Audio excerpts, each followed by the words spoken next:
Hello, all of you guys. Welcome back to PW platform. All of you guys, welcome. MPSC optional geography optional या विषयाची तयारी करण्यासाठी आपण या ठिकाणी एकत्र आलेलो आहोत आणि यामध्ये आपण राज्यसेवा परीक्षा राज्यसेवा मेन्स एक्झाम 2026 पुढच्या वर्षी होणारी आपली जी एक्झाम असेल त्यासाठी मुख्य परीक्षेमध्ये आपला ऑप्शनल विषय जिओग्राफी हा ऑप्शनल विषय ज्यांनी निवडलेला आहे त्यासाठी आपण या बॅचच्या माध्यमातून पूर्ण जिओग्राफी ऑप्शनलची तयारी इथे करणार आहोत. आणि विशेष म्हणजे आज आपल्याला या ठिकाणी या बॅचमध्ये जिओग्राफी ऑप्शनलचा सेशन बघताना सेकंड पार्ट म्हणजे सेकंड सेशन लेक्चर नंबर 2 आपण या ठिकाणी डिस्कस करणार आहोत. Extremely sorry for the inconvenience. आजही मला सेम प्रॉब्लेम फेस होतोय की टेक्निकल इश्यूमुळे मला कमेंट सेक्शन दिसत नाहीयेत. So sorry for the inconvenience all of you guys. आजचा आणखी एक दिवस तुम्ही थोडं मला कोऑपरेट करा या गोष्टीवर, कारण लेक्चर जे आहे हे वन वे कम्युनिकेट होणार आहे, कारण मला तुमच्या कमेंट्स या ठिकाणी दिसत नाहीयेत. ठीक आहे, सो सॉरी, त्यासाठी मनापासून सॉरी. लवकरच मी टीमला पण इन्फॉर्म केलेलं आहे की हा issue as early as possible solve केला जावा. ठीक आहे, बट काल काही कारणास्तव हा इश्यू सॉल्व्ह झालेला नाहीये. बट ठीक आहे, आता बघूया उद्याच्या सेशन पर्यंत काय विषय आहे ते. ठीक आहे, बरं. सो आणि सेशन दरम्यान तुम्हाला काही जरी डाऊट आला किंवा काही गोष्टी नाही समजल्या तर सेशनमध्ये तुम्हाला तिथे स्क्रीनवर ऑप्शन असेल डाऊट इंजिनचा, तर त्या डाऊट इंजिनच्या ऑप्शनमध्ये तुम्ही तुमचा डाऊट्स पोस्ट करू शकतात. बॅकएंड टीमकडून तुम्हाला तो डाऊट जो आहे हा पूर्ण क्लिअर करून मिळत असतो. ठीक आहे, सो त्यामध्ये काही चिंतेचा विषय नाही, काही टेन्शनचा विषय नाही की तुमचे डाऊट्स अँड ऑल कसं क्लिअर होईल. सो तुम्हाला एनी काइंड ऑफ डाऊट तिथे असेल तर तुम्ही तिथे पोस्ट करत चला. ठीक आहे, okay. So all of you guys, या ठिकाणी आपण आज लेक्चर नंबर 2 बघतोय आणि आज आपल्याला अंतर्गत आणि बहिर्गत शक्ती हा टॉपिक इथे डिस्कस करायचा आहे. So all of you guys, आजच्या या पर्टिक्युलर सेशनमध्ये आपला अतिशय महत्वाचा पॉइंट असणार आहे अंतर्गत शक्ती आणि बहिर्गत शक्ती, ज्याला आपण इंटरनल म्हणजेच इंडोजेनिक फोर्स, एक्सटर्नल म्हणजेच एक्झोजेनिक फोर्स या कन्सेप्टला आपल्याला समजून घ्यायचं आहे. या कन्सेप्ट संबंधित एक छोटासा ओव्हरव्ह्यू आपण कालच्याही सेशनमध्ये बघितलेला आहे. मात्र आज आपण त्या कन्सेप्टला थोडंसं इन डेप्थ, थोडंसं डिटेलमध्ये अजून आपण त्याला एक्सप्लोर करणार आहोत. So moving forward, first point की सर एकंदरीत आपण ज्यावेळेस अंतर्गत बहिर्गत शक्तीची ही जी पूर्ण रचना बघतो तर याचा एकमेकांसोबत इंटरॅक्शन नेमकं काय आहे, ज्याला interaction between the endogenic and exogenic forces आपण म्हणतो. Interaction between endogenic and exogenic. बरं सर, इंडोजेनिकचा अर्थ काय झाला? सेम अंतर्गत शक्ती. आणि एक्झोजेनिकचा अर्थ काय झाला? सेम बहिर्गत शक्ती. बरोबर की नाही? ज्याला अंतर्ज किंवा बहिर्ज शक्तींचा परस्पर संवाद किंवा यांचं इंटरॅक्शन आपण कशा पद्धतीने होतं ते बघूया. So endogenic and exogenic forces interact continuously and that shaping the Earth's surface in a various ways. अंतर्गत शक्ती आणि बहिर्गत शक्ती या नेहमी पृथ्वीभोवती पृथ्वीच्या पृष्ठभागासंबंधित कार्य करत असताना आपल्याला दिसतात आणि ज्यामुळे पृथ्वीच्या पृष्ठभागावर आपल्याला वेगवेगळ्या स्वरूपाचे भूरूप आपल्याला तयार होताना दिसत असतात. आता यामध्ये जेव्हा तुम्ही इंडोजेनिक फोर्सचा विचार करतात, वाईल इंडोजेनिक फोर्स अंतर्गत शक्ती हे काय काम करत असते? Build up the earth surface, की यामध्ये पृथ्वीच्या कवचावर काही गोष्टी निर्माण करत असते.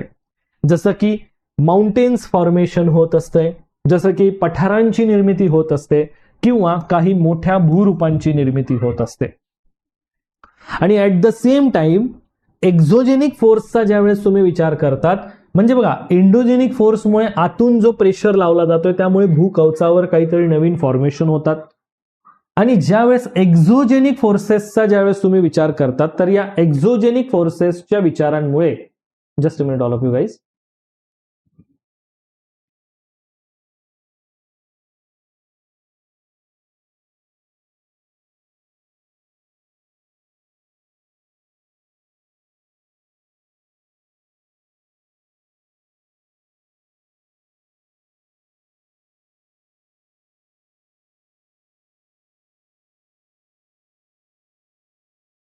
Just a minute all of you guys.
Okay,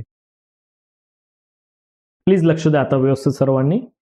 so ज्यावेळेस आपण बघत असतोय की ही जी हालचाल घडून येते, या पूर्ण हालचालींमुळे इंटरनल फोर्स ज्यावेळेस अप्लाय होतोय त्यावेळेस पृथ्वीच्या सरफेसवर काही लँडफॉर्म्स क्रिएट होत असतात, बरोबर की नाही. आणि एक्झोजेनिक फोर्स काय करत असतोय, सो हा विअर डाऊन करायचं काम करत असतोय, म्हणजे झीज घडवण्याचं काम करतोय.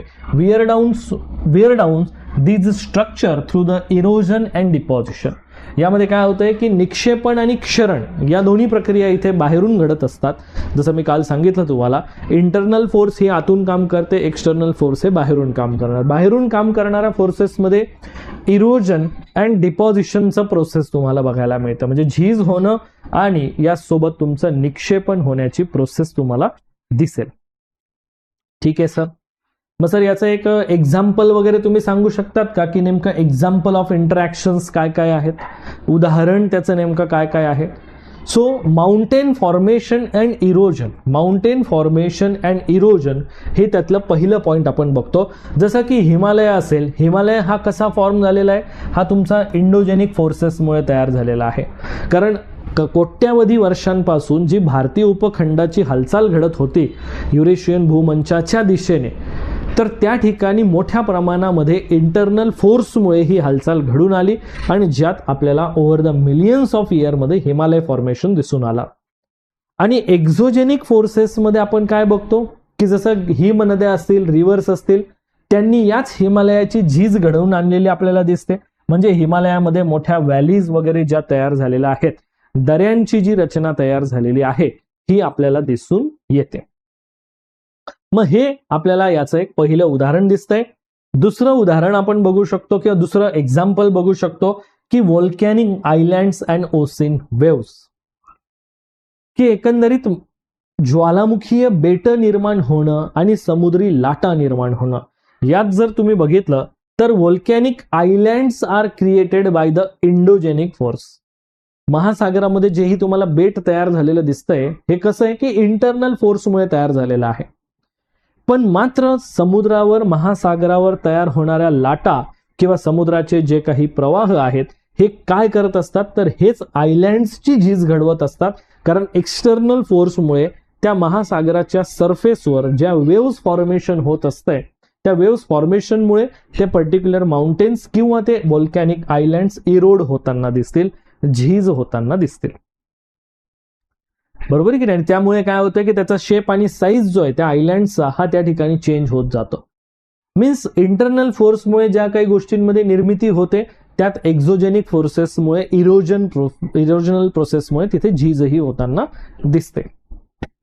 पुढे मग सर या इंडोजेनिक फोर्सेसचं सिग्निफिकन्स काय आहे, इंडोजेनिक फोर्सेसचं महत्व नेमकं काय आहे.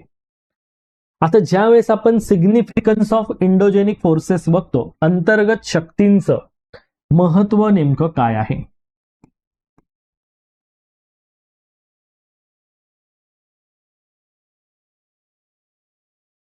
अंतर्गत शक्तींचं महत्व.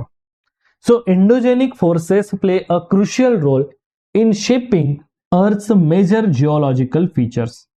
पृथ्वीवरचे जे भौगोलिक वैशिष्ट्यांची निर्मिती होते, तर ह्या वैशिष्ट्यांच्या निर्मितीसाठी अंतर्गत शक्ती ही खूप महत्वाची भूमिका मला बजावताना दिसणार आहे. बरं सर, हे कशा प्रकारे महत्वाची भूमिका बजावतात, यात तुमचा पहिला प्रोसेसिंग वाला पॉइंट येतो, पहिला पॉइंट येत असतो की ज्यामध्ये पहिली प्रक्रिया घडते. पहिली प्रक्रिया आहे ती म्हणजे माउंटेन बिल्डिंग. माउंटेन बिल्डिंग म्हणजे काय, पर्वत निर्माणकारी हालचाली. आता या पर्वत निर्माणकारी हालचालीमध्ये काय होतं, mountains are form due to the collision, folding and upliftment, बरोबर की नाही. जेव्हा टेक्टॉनिक प्लेट्सचं म्हणजे भूपट्टांमध्ये काही घड्यांची निर्मिती होते, बरोबर, काही फोल्डिंगची निर्मिती होते, टक्कर घडून येते आणि ज्या भौगोलिक भागामध्ये कधी कधी उत्थान घडून येतं. अपलिफ्ट होणं म्हणजे काय, वर उचलला जाणं. ओके, मग सर एक्झाम्पल काय आहे याचं, जसं की आता माउंटेन बिल्डिंग मध्ये दिसतंय की तुम्हाला फॉर एक्झाम्पल दोन प्लेट्स एकमेकांशी टक्कर झाली, तुम्हाला फोल्ड फॉर्मेशन दिसून आलं, म्हणजे घडी पर्वत निर्माण होताना दिसून आला, बरोबर की नाही. म्हणजे इथे कोलिजन घडून आलेलं दिसतंय. कोलिजन घडल्यामुळे इथे तुम्हाला फोल्ड्स निर्माण झालेले दिसून येत आहेत.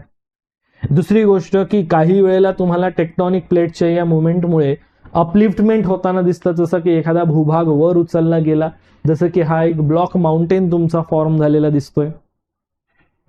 So for an example, mountain building forces म्हणजेच हा जो इंडोजेनिक फोर्स आहे हा कसं काम करतोय की the formation of Himalaya due to the collision between the Indian plate and Eurasian plate. भारतीय भूपट्ट आणि युरेशियन प्लेट यांच्यामध्ये जो टक्कर घडून आली, तर या टक्कर झाल्यामुळे आपल्याला दिसतंय की इथे घडी पर्वत दिसतो. मग यामध्ये इंडियन प्लेटला आपण ए कन्सिडर करू आणि युरेशियन प्लेटला आपण बी कन्सिडर करू, जो की ऑलरेडी पॉइंट तुम्हाला इथे दिलेला आहे. राईट? येस. म्हणजे काय झालं की आपल्याला हे महत्व कळतंय की अंतर्गत शक्तीनुसार ही जी पूर्ण रचना आहे, जसं की ए भूभाग आणि बी भूभाग यांची जी टक्कर झाली, त्यामुळे मला त्या भागामध्ये फोल्ड्स फॉर्मेशन दिसून आलं आणि फोल्ड्स फॉर्मेशनमुळे मी याला घडी पर्वत किंवा वली पर्वत असंही या ठिकाणी म्हणतो. घडी किंवा वली पर्वत म्हणतो. बर सर, हा पण एक तसाच प्रकार आहे ना. इथे पण तुमचं काय होतं, इथे तुमचं प्रस्तरभंग घडतो आणि प्रस्तरभंग हा तुमच्या अंतर्गत हालचालीनेच घडतो. एखादा भाग वर उचलला जातो. So this is like a block mountain तुमचा तयार होतो. पुढे सर, व्होल्कॅनिक ऍक्टिव्हिटी पण घडतात बरं का. म्हणजे पृथ्वीच्या अंतर्गत भागामध्ये ज्याही व्होल्कॅनिक ऍक्टिव्हिटी घडतात, so volcanoes form due to the moment of magma from beneath the earth crust. आता इथे काय होत असतंय, आपल्याला एक क्लॅरिटी याची माहिती आहे की भूपृष्ठाच्या खाली मोठ्या प्रमाणामध्ये आपल्याला मॅग्मा चेंबर बघायला मिळत असतो आणि या मॅग्मा चेंबर मधून जेव्हा इथे प्रेशर खूप जास्त वाढतो, तर हा प्रेशर वाढल्यामुळे काय होत असतं, इथून जो आहे हा तुमचा मॅग्मा इथे बाहेर पडत असतो आणि हा मॅग्मा बाहेर पडायला लागला की या ठिकाणी आपल्याला इथे व्होल्कॅनिक एक माउंटेन इथे तयार होताना दिसत असतो. कारण इथे हा तुमचा हा ज्वालामुखीय पर्वत जो आहे हा इथे तयार झालेला दिसतो. ही त्याची रचना झाली, हा ज्वालामुखीय पर्वत झाला. मग इथे आपण काय म्हणतो की पृथ्वीच्या भूपृष्ठाखाली हा जो मला मॅग्मा चेंबर बघायला मिळतो, तो अंतर्गत हालचालच म्हटलं जाईल ना.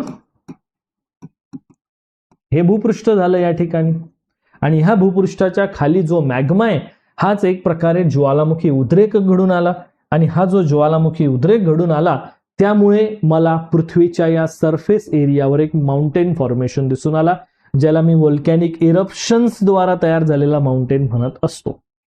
येते लक्षात सर्वांना? हा तर त्याचाच एक उदाहरण म्हणून मी बघू शकतो ना. म्हणजे काय की अंतर्गत भागातून ज्या वेळेस एखादी हालचाल घडून येते आणि पृथ्वीच्या सरफेस एरियावर जेव्हा एखादा माउंटेन फॉर्म घडून येतोय किंवा माउंटेनचं फॉर्मेशन ज्यावेळेस घडून येताना दिसतंय, तर ही जी संपूर्ण प्रक्रिया आहे ही अंतर्गत शक्तीचीच प्रक्रिया म्हणून कन्सिडर केली जाते, हे आपण विसरायचं नाही.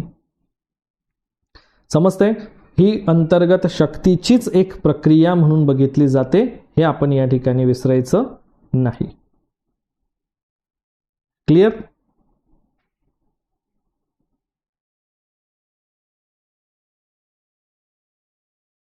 बर, पुढे सर याचं एक्झाम्पल आहे का काही? इटलीमध्ये माउंट व्हेसुव्हियस जो आहे हा याच प्रकारचा ज्वालामुखी उद्रेकामुळे तयार झालेला पर्वत आहे. ठीक आहे, पुढे. सो सेकंड पॉइंट, अजून पुढचा एक पॉइंट आपण बघूया की सर अर्थक्वेक पण तर इंटरनल फोर्सच आहे ना. म्हणजे अर्थक्वेक होणं ही सुद्धा एक इंडोजेनिक प्रोसेसच म्हटली जाते ना. Earthquake is an endogenic force which is caused by the sudden release of energy. अचानक एखादी ऊर्जा रिलीज होते, अचानक एखादी ऊर्जा त्या ठिकाणी रिलीज होताना जी भूकवचावर हालचाल घडते किंवा टेक्टॉनिक प्लेट्समध्ये जे मुवमेंट घडतंय, टेक्टॉनिक प्लेट्समध्ये जे इंटरॅक्शन घडतंय, and because of that movement और बिकॉज ऑफ दॅट इंटरॅक्शन्स त्या ठिकाणी तुम्हाला सेस्मिक ऍक्टिव्हिटी घडताना दिसेल, सेस्मिक वेव्स तिथे निर्माण होताना दिसतील. आणि ह्यामुळे पृथ्वीवर बऱ्यापैकी तुम्हाला काही भेगा निर्माण होताना दिसतील, काही तिथे रिफ्ट निर्माण होताना दिसतील किंवा काही प्रस्तरभंग निर्माण होताना दिसेल, असं हे पर्टिक्युलर स्ट्रक्चर दिसेल. मग जसं मी सांगितलं की आता फॉर एक्झाम्पल इथे काही भूकंपाची हालचाल घडली आणि काही स्ट्रेस रिलीज झाल्यामुळे समजून या की हा भाग वर उचलला गेला. सो लाईक हा तुमचा एक ब्लॉक माउंटेन पण फॉर्म होऊ शकतोय and this is called earthquake मध्ये, ज्याला आपण इंडोजेनिक फोर्स मध्येच कन्सिडर करतोय ना, तोच तर त्याचा पार्ट आहे वास्तविक. मग सर असं एखादं अर्थक्वेक नुसार निर्माण झालेली अशी काही मोठी एखादी भेग वगैरे दिसते का आपल्याला? दिसते ना. उदाहरण म्हणून तुम्हाला दिसेल सॅन अँड्रेस फॉल्ट जो आहे, जो कॅलिफोर्नियामध्ये आहे, हा सुद्धा तुमचा या इंडोजेनिक प्रोसेसेसमध्ये किंवा इंडोजेनिक फोर्सनुसारच तयार झालेला एक लँड एरिया, लँडफॉर्म एरिया तुम्ही त्याला कन्सिडर करू शकतात. हे इथे बघायचं. आलं लक्षात?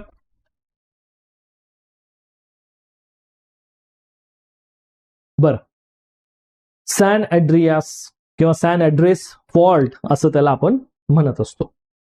सर पुढे अजून काय आहे मग? मग आता पुढे पॉइंट आपण बघतो की सर आता ही जी इंडोजेनिक फोर्स तुम्ही आम्हाला जो सांगतायत, या इंडोजेनिक फोर्समध्ये त्याचे काही वेगवेगळे प्रकार असतील ना, कारण प्रत्येक फोर्स हा सेम पद्धतीने तर काम करणार नाही.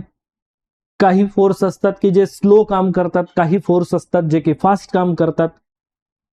आता यामध्ये जर आपण फास्ट काम करणाऱ्या फोर्सेसमध्ये कन्सिडर केलं तर तुमचं व्होल्कॅनो आहे आणि अर्थक्वेक आहे, की जे अगदी रॅपिड ऍक्शन फोर्स म्हणून तुम्हाला दिसतील, कारण त्या ठिकाणी अगदी इमिजिएट स्ट्रेस रिलीज झाल्यामुळे जी काही हालचाल घडून येते त्यामुळे तुम्हाला इमिजिएट तो फरक होताना दिसतो, इरप्शन होताना दिसतं. ते क्विक मुवमेंट आहे ना, within a second, within a minute मध्ये तुम्हाला पूर्ण तिथलं लँडफॉर्म किंवा तिथलं जो स्ट्रक्चर आहे हे चेंज होताना दिसेल, टोपोग्राफी चेंज होताना दिसून जाते.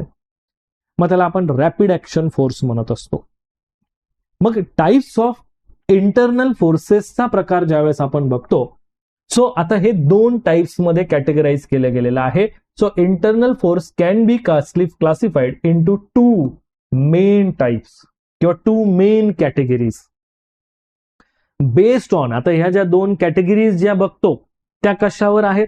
आता एक लक्षात ठेवायचं नेहमी, जेव्हाही तुम्ही कोणतं क्लासिफिकेशन बघतात तर त्या क्लासिफिकेशनचा कधीही आधार घटक बघायचा, कोणत्या आधारावर ते क्लासिफिकेशन केलेलं आहे.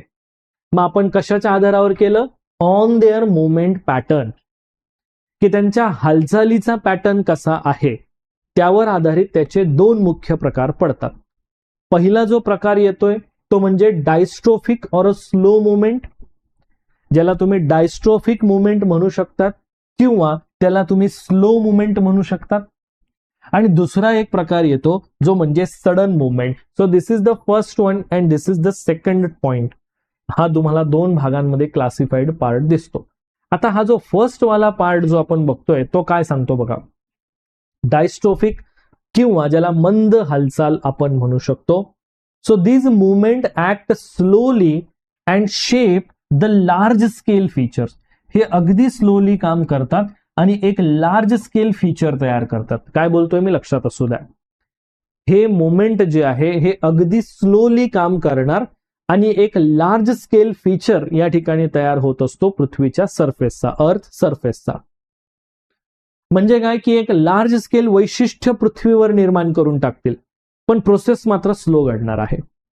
मंद हालचाल म्हणजे आपण म्हणतो ना छोटा पॅकेट बडा धमाका, तसंच काहीतरी आहे. मंद हालचाल आहे पण परिणाम, इम्पॅक्ट हा मोठा असणार आहे. It creates a large impact on the earth surface. So example like a continental drift, एखादा खंडाची हालचाल होणं. Fold mountain formation, it's a large process, it's a vast process. जसं की आपण बघतोय की सर कॉन्टिनेंटल ड्रिफ्ट घडत आला, भारत हळूहळू हळूहळू, घाई काहीच नव्हती ना, अतिशय मंद प्रक्रिया. म्हणजे हिमालय निर्माण होणं ही प्रक्रिया 5-6 करोड वर्षांची आहे टोटल. तर किती स्लो प्रोसेस असेल याचा तुम्ही अंदाज लावू शकता. Now you are getting my point की this is the very slow process. की fold mountain formation, continental drift and fold mountain हे तुमचं डायस्ट्रोफिक मुवमेंट आहे, याला स्लो मुवमेंट म्हटलं जातं. सेकंड पॉइंट येतो की सर काही हालचाली असतात की ज्या अगदी सडन, अगदी क्विक, अगदी फास्ट, अगदी रॅपिड होत असतात. So these movement are the fast and result is intermediate or a drastic change.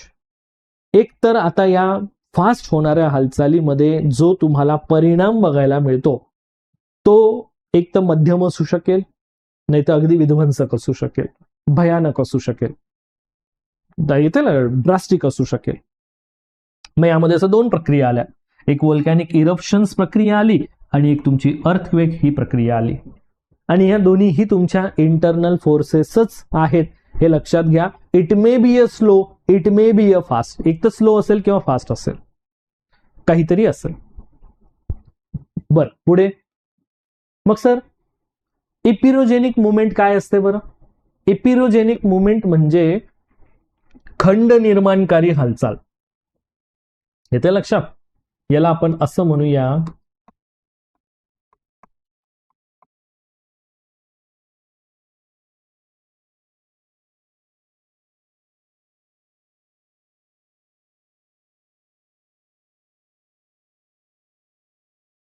खंड निर्माणकारी किंवा पर्वत निर्माणकारी हालचाल असं याला आपण म्हणूया इपिरोजेनिक मुवमेंट.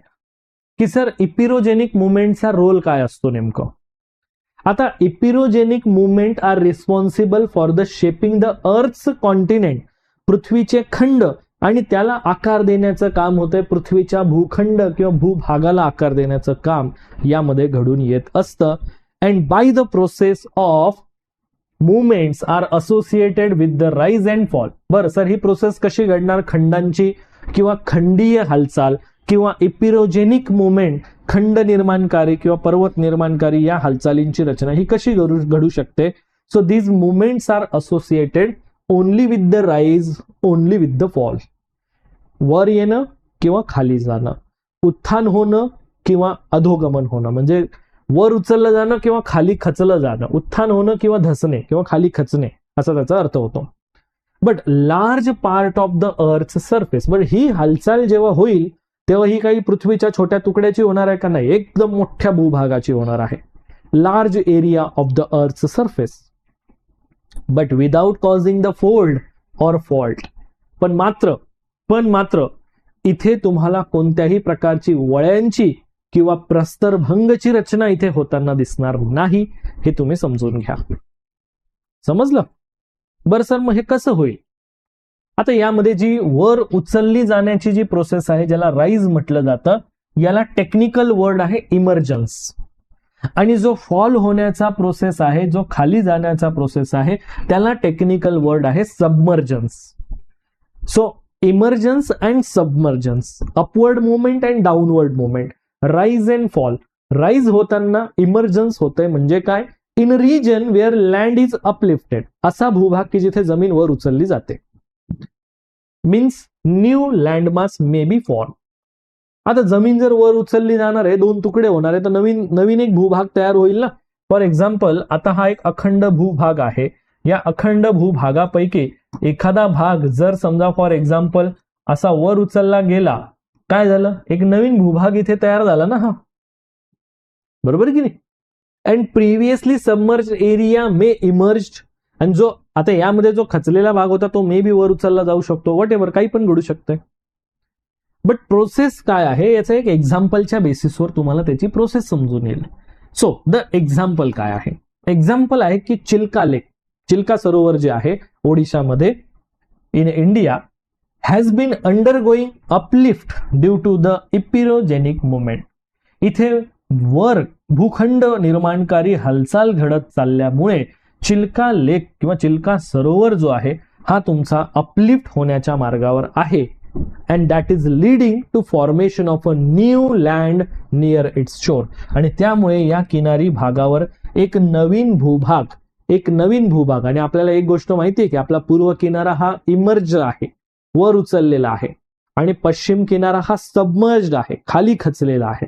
यावरून हा पण एक अंदाज आपल्याला लावता येतोय. आणि हे पण आपल्याला इथे प्रूव्ह होतंय की पूर्वकडची बाजू म्हणजे चिल्का सरोवराकडची बाजू आपल्याला वर उचलली जाताना दिसते. मग त्यामुळे किनारी भागामध्ये तुम्हाला एक नवीन लँडफॉर्म अपलिफ्ट होताना दिसतोय, एक नवीन लँडफॉर्म तिथे फॉर्म होताना दिसतोय.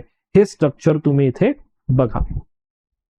बरं सर पुढे आपण बघतोय सर दुसरा प्रकार येतो तो म्हणजे सबमर्ज म्हणजे खाली जाणे, खचणे. So in some region part of the continent may sink. म्हणजे काय की एखादा खंडांचा भाग जो आहे हा तुमचा खाली जाऊ शकतो. And leading to the submerged beneath the sea. आणि कदाचित हा समुद्राच्या खाली पण जाऊ शकतो. समुद्र सपाटीच्या खाली खचू शकतो. अँड ॲज द एक्झाम्पल मी आता जस्ट सांगितलं की western coast of India is an example of a submergent coast. पश्चिम किनारा जो आहे आपला, हा या सबमर्जन्स प्रक्रियेचा एक एक आपण म्हणू शकतो ना प्रॉपर एक्झाम्पल म्हणून आपल्याला बघता येईल. So western coast of India has undergone submergence in various areas. बघा, ही अंडरगॉन आहे म्हणजे ही प्रक्रिया झालेली आहे, ही अंडरगोईंग आहे म्हणजे ही प्रक्रिया घडते आहे. येते लक्षात सर्वांना? हे पण तुम्ही ऑब्झर्व करा. That is leading to the creation of a coastal feature like estuaries and सोबत सबमर्ज्ड फॉरेस्ट. तुम्हाला काय दिसेल या ठिकाणी? इस्टुरीज म्हणजे खाडी, दलदलीय प्रदेश किंवा नद्यांच्या मुखाचा प्रदेश तुम्हाला दिसणार आहे. आणि याच ठिकाणी तुम्हाला दलदलीय वने म्हणजे खाजन वने हे तुम्हाला या ठिकाणी बघायला मिळते. दलदलीय वने किंवा खाजन वने हे तुम्हाला इथे दिसेल. सो अशा प्रकारचं एक स्ट्रक्चर या ठिकाणी मला निर्माण होताना दिसणार आहे. मग याला मी म्हणतोय सबमर्जन्स पार्ट. आलं लक्षात? सो रोल ऑफ इपिरोजेनिक मोमेंट्स अभ्यासताना मला या दोन कन्सेप्ट दिसतात. पुढे मग sir types of sudden movement काय? आता तुम्ही मला तर सांगितलं की स्लो मुवमेंट कसं घडतंय. मग यामध्ये अजून एक पॉइंट येतो की सर फास्ट मुवमेंट कसं घडतं, रॅपिड मुवमेंट कसं घडतंय. सो अर्थक्वेक रॅपिड मुवमेंट आहे. Earthquake are caused by the sudden release of energy as a tectonic plate slip past each other. एकमेकांच्या बाजूला जर समजा भूपट्ट सरकले आणि ज्या ठिकाणी हे सरकतात जिथे त्यांची फॉल्ट लाईन मध्ये घर्षण घडून येत असतं, तर या फॉल्ट लाईन मध्ये होणाऱ्या घर्षणामुळे तुम्हाला सेस्मिक वेव्ज तयार होताना दिसत असतात. म्हणजे काय की ज्यावेळेस या मोमेंटमुळे, ज्यावेळेस प्लेट टेक्टॉनिकच्या या होणाऱ्या मोमेंटमुळे फॉल्ट लाईनवर जे घर्षण घडतंय तिथे एनर्जी रिलीज होताना त्या ठिकाणी सेस्मिक वेव्ज फॉर्म होतात. आणि ह्या सेस्मिक वेव्ज त्याच्या सेंटर फोकस पॉइंट पासून ऑल डायरेक्शनला सेम पद्धतीने त्या ठिकाणी आपल्याला रिलीज होताना दिसतील. So which radiates outward from the focus point and causes the ground to shake. जसं आपल्याला माहित आहे की जेव्हा भूकंप घडतो, तो भूकंप घडताना भूकंपाच्या केंद्रबिंदूपासून आपल्याला सेस्मिक वेव्ज फॉर्म होताना दिसतात. बॉडी वेव्ज आणि सरफेस वेव्ज असे त्याचे नंतर दोन प्रकार पडतात जेव्हा आपण तो भूकंपाचा पॉइंट बघतो. बॉडी वेव्ज मध्ये पी वेव्ज आणि एस वेव्ज असे दोन प्रकार पडतात. यामध्ये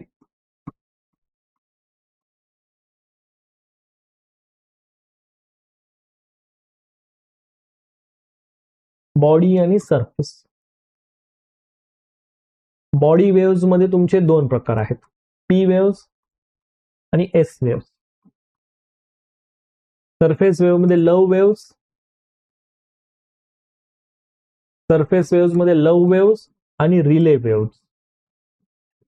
आलं लक्षात? सो हे पार्ट तुम्ही लक्षात ठेवायचे जे की भूकंपामध्ये पण येतातच. भूकंप टॉपिक बघताना तेव्हा तुम्हाला तो पॉइंट येणारच आहे, त्यामुळे असं काही कन्फ्युजन मध्ये जाऊ नका. बॉडी वेव्ज ज्या आहेत या पूर्ण इंटरनल भागातून येतात, फोकस पॉइंट पासून येतात. सरफेस वेव्ज या सरफेस म्हणजे इपिसेंटर पॉइंट पासून जनरेट होताना दिसतात.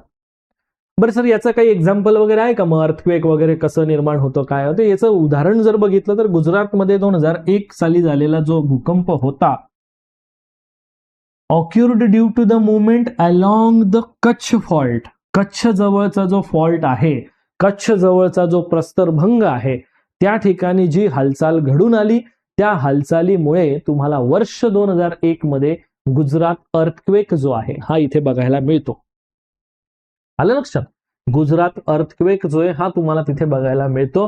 And causing the wide spread devastation. आणि त्यामुळेच एक मोठ्या प्रमाणात तुम्हाला एक विध्वंसकारी भूकंप म्हणून हा ओळखला जातो. खूप मोठ्या प्रमाणात भूकंप, विध्वंस या ठिकाणी झालेला आपल्याला आढळतो, हे आपण लक्षात ठेवायचं. बरं, मग सर अजून यामध्ये आपण जर काही पार्ट बघितला तर व्होल्कॅनिक इरप्शन्स पण मला दिसून येतात ना, ज्याला मी ज्वालामुखी उद्रेक म्हणतो. आता जसं मला दिसलं की सर अर्थक्वेक हा सुद्धा एक रॅपिड ऍक्शन फोर्स आहे. सेम थिंग व्होल्कॅनिक इरप्शन हा सुद्धा एक रॅपिड ऍक्शनच फोर्स आहे. म्हणजे व्होल्कॅनिक इरप्शन्स हे सुद्धा फास्टच होत आहेत ना, हे काही स्लो प्रोसेस तर नाहीये. आता जसं अर्थक्वेकच्या बाबतीत मी सांगितलं की अर्थक्वेकमध्ये काय आहे की फॉर एक्झाम्पल एक अखंड भूभाग होता, एक भाग खाली खचला, प्रस्तरभंगामुळे तो खाली खचल्यामुळे तिथे घर्षण झालं आणि त्या फोकस पॉइंट पासून वेव्ह जनरेट झाल्या आणि या वेव्ह जनरेट झाल्यामुळे सरफेस एरिया व्हायब्रेट झाला. ठीक आहे सर, म्हणजे ही एक सडन मुवमेंट झाली ना, आपल्याला माहित नाही ना की अचानक आता या ठिकाणी हालचाल होणार आहे का नाही होणार आहे, किंवा या अर्थक्वेक होणार आहे का नाही होणार आहे. सेम रॅपिड ऍक्शन फोर्समध्ये म्हणजेच तुमचं अगदी वेगवान पद्धतीने काम करणारा जो फोर्स असेल त्यात तुम्हाला व्होल्कॅनिक इरप्शन सुद्धा बघायला मिळतो. Volcanic eruptions occur when magma form the earth's mantle. Volcanic eruption केव्हा तयार होत असते, जेव्हा magma form the earth's mantle. बघा काय होतंय की magma from the earth's mantle, पृथ्वीच्या प्रावरणाच्या भागामधून येणारा जो मॉल्टन मॅग्मा आहे, जो लावारस आहे, जो शिलारस आहे, हा काय होतोय की फोर्सफुली पृथ्वीच्या सरफेसवर येतो. जसं की मी तुम्हाला या ठिकाणी एक डायग्राम दाखवलं होतं की मॅग्मा चेंबर मधून ज्यावेळेस मॅग्मा इरप्ट होतो तर हा अगदी फोर्सफुली इरप्ट होतोय, बरोबर की नाही, अगदी फोर्सफुली हा या ठिकाणी मॅग्मा इरप्शन मला होताना दिसेल. बर, so mantle is forced up through the crust to the surface. Crust मधून हा अगदी आपल्याला बाहेर येताना दिसतो. And this result in a expulsion of a molten rock, gas and ash. आणि याचाच हा जो घटक आपण बघतो याचा परिणाम काय आहे की तुम्हाला ज्वालामुखी उद्रेक होत असताना मोठ्या प्रमाणामध्ये वातावरणात विषारी वायू, काळे ढग, टॉक्सिक गॅसेस हे तुम्हाला बाहेर पडताना दिसतील. सोबत मॉल्टन रॉक याचाच अर्थ होतो मॅग्मा, जमिनीवर आल्यानंतर त्याचाच अर्थ होतो शिलारस. आलं लक्षात सर्वांना? म्हणजे ही इतकी कॉमन कन्सेप्ट म्हटली जाते की जर तुम्ही मॉल्टन रॉक बघतात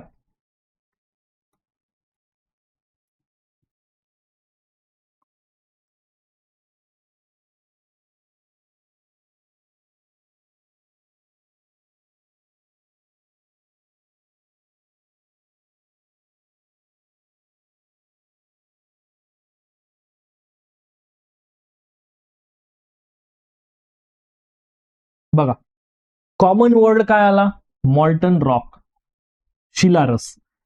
हाच शिलारस जमिनीच्या खाली असेल, सरफेसच्या खाली असेल तर त्याला मॅग्मा म्हणायचं. हाच सरफेसच्या वर आलेला असेल थ्रू द इरप्शन, त्याला आपण लावा म्हणायचं. म्हणजे हाच मॅग्मा भूपृष्ठावर येतो हे आपल्याला इथे समजतं, मग त्यालाच मी लावा म्हणणार. कळलं का सगळ्यांना? एवढं सोपं आहे हे, असं काही खूप कॉम्प्लिकेटेड कन्सेप्ट आहे असा काही नाहीये, साधा सोपा अर्थ आहे हा. समजतंय सर्वांना? येस. सो हे जे आपल्याला स्वरूप बघायला मिळतं, मग जसं मी ऑलरेडी तुम्हाला अगोदरच एक एक्झाम्पल दिलं ना, माउंट व्हेसुवियसचं एक उदाहरण दिलं. In Italy buried the city Pompeii in ash in 17 AD मध्ये. म्हणजे ज्वालामुखीचा उद्रेक हा इतकाही प्रचंड असू शकतो की ज्याच्या राखेमुळे एखादं शहर पूर्ण उद्ध्वस्त होऊ शकतं, किंवा ज्याच्या राखेमुळे किंवा ज्याच्या डस्टमुळे, ऍशमुळे तुम्हाला पूर्ण शहर झाकलं जाऊ शकतं, गाडलं जाऊ शकतं. सो ही प्रोसेस जी आहे, ही प्रोसेस काही एवढी साधी नका समजू तुम्ही. म्हणजे do not take it lightly. या प्रोसेसेस, एंडोजेनिक फोर्सेस अगदी आपण म्हणू शकतो की डिझास्ट्रस असतात, अगदी शक्तिशाली असतात, की ज्याच्यामुळे होणारा जो इम्पॅक्ट, ज्याचा पडणारा प्रभाव हा अगदी डिझास्ट्रस आहे. हे तुम्ही इथे लक्षात ठेवा. समजलं का सर्वांना? येस. सो हे तुम्ही इथे लक्षात ठेवा. बरं, पुढे सर, आता यामध्ये आपण जो पार्ट या ठिकाणी बघतोय तर यात भूपट्टांचीही हालचाल होत असते ना. म्हणजे भूपट्टांची हालचाल हा पण एक पॉइंट आपल्याला यामध्ये लक्षात घ्यायचा आहे. जसं की टेक्टॉनिक प्लेट बाउंड्रीज आणि सडन मुवमेंट. यात एक सगळ्यात महत्वाची गोष्ट आहे की टेक्टॉनिक प्लेट बाउंड्रीज आणि सडन मुवमेंटचा ज्यावेळेस तुम्ही विचार करतात त्यात दोन्ही कॉन्सेप्टला अंडरस्टँड करणं इम्पॉर्टंट.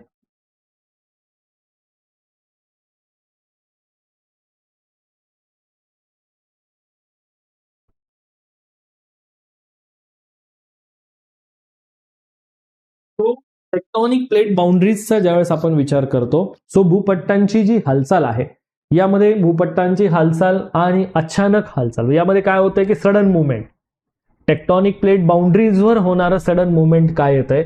सो टेक्टॉनिक प्लेट बाउंड्रीजचा पार्ट कसा दिसतो आपल्याला बघा. Tectonic plate boundaries are a zone where two plates meet. दोन प्लेट्स ज्या ठिकाणी एकमेकांशी जुळतात, दोन प्लेट्स एकमेकांशी जिथे मिळतात, असा हा जो झोन आहे टेक्टॉनिक प्लेट बाउंड्रीजचा, हा जो झोन आहे, हा झोन आपण या ठिकाणी लक्षात घ्यायचा. Tectonic plate boundaries are zones where two tectonic plates meet. दोन प्लेट जिथे भेटतात. आता बघा, दोन प्लेट भेटण्याची एक प्रोसेस असेल ना, म्हणजे जसं की एकतर ते जवळ येऊन भेटतील, एक तर लांब जातील, एकतर एकमेकांच्या एक प्लेट दुसऱ्या प्लेटच्या खाली चालली जाईल, काहीतरी तर मुवमेंट घडणार आहे. तीच प्रोसेस इथे दिसते आपल्याला. मग अंतर्गत हालचालींमुळे काय काय घडतं बघा. These boundaries are often sites for intense geological activity. जर तुम्ही बघितलं की ह्या बाउंड्रीजचा जो स्ट्रक्चर आहे, हा बाउंड्रीजचा structure means intense geological activity इथे घडून येत असते. म्हणजे सर ही शक्तिशाली प्रोसेसच म्हटली जाईल ना, ऑब्व्हियसली, कारण या ठिकाणी तुमचं डायरेक्टली प्लेट्स मुवमेंट होत आहे, प्लेट्सची हालचाल घडून येत असते. And these processes includes the earthquake and volcanic eruptions. Earthquake and volcanic eruptions and mountain building parts, ज्याच्यामध्ये तुम्हाला पर्वत निर्माण होण्याच्याही प्रोसेसेस दिसून येतील. मग सर प्रत्येकामध्ये पर्वत निर्माण होतो का? नाही. प्रत्येक प्रोसेसचा एक रोल वेगवेगळा आहे आणि प्रत्येक प्रोसेसमध्ये प्लेट्स कशा कनेक्ट होत आहेत, कशा डिटॅच होत आहेत, यामधून त्याचे प्रकार पडतात. जसं की divergent plate boundaries. Divergent plate boundaries म्हणजे हा असा सीमारेषेचा भाग आहे की ज्या ठिकाणी दोन प्लेट्स एकमेकांपासून लांब जाताना दिसत आहेत मला, जसं की प्लेट ए आणि plate B. This is a plate A and this is a plate B. Plates काय झालं, एकमेकांपासून लांब गेल्या. पुढे आता हे डायव्हर्जंट घडून आलं. डायव्हर्जंट म्हणजे काय, यालाच आपण अपसारी भूमंच सीमा म्हणतो. मराठी मीडियम वाल्याने लक्षात द्या, याला अपसारी भूमंच सीमा म्हणतो. जिथे प्लेट्स एकमेकांपासून लांब होत आहेत, यामध्ये इंटरनल फोर्समुळे हे लांब होत आहेत. यासाठी मी कालचा एक पॉइंट सांगितला, convection current is the internal force, की ज्यामुळे यात हालचाल घडून येते आणि हे प्लेट्स जे आहेत हे आउटवर्ड डायरेक्शनला एकमेकांपासून far from the each other movement करणार. बर, मग सर आता इथे काय होतंय, ज्यावेळेस डायव्हर्जंट घडतं, इथे तुम्हाला मोठ्या प्रमाणामध्ये लावारस बाहेर येताना दिसतो. इथे तुमचा मोठ्या प्रमाणामध्ये जो मॅग्मा चेंबर आहे, या मॅग्मा चेंबर मधून लावारस जो आहे हा इथे बाहेर येताना दिसेल. मग या लावारस बाहेर येणार आणि इथे ही जी भेग निर्माण झालेली होती ना, ही भेग लगेच फिलअप करण्याचं काम करेल. पण ही भेग फिलअप करताना या ठिकाणी एकतर पर्वतरांगही तयार करू शकतो, ज्याला सी फ्लोर स्प्रेडिंग थिअरीमध्ये आपण अभ्यासणार आहोत. अजून पुढे आपण जाणार आहोत, आज नाही नंतर. ठीक आहे. मग ही भूपट्ट सीमा जी आहे, ज्यात डायव्हर्जन प्लेट बाउंड्रीज दिसते, इथे तुम्हाला हा पूर्ण गॅप फिलअप होताना दिसेल. मग इथे सर ही पर्वत निर्माणकारी पण हालचाल झाली ना, माउंटेन बिल्डिंग प्रोसेसेस. दुसरं, कन्व्हर्जन प्लेट बाउंड्रीजचा जर मी विचार केला तर कन्व्हर्जन प्लेट बाउंड्रीज म्हणजेच मला अभिसारी भूमंच सीमा म्हणता येईल.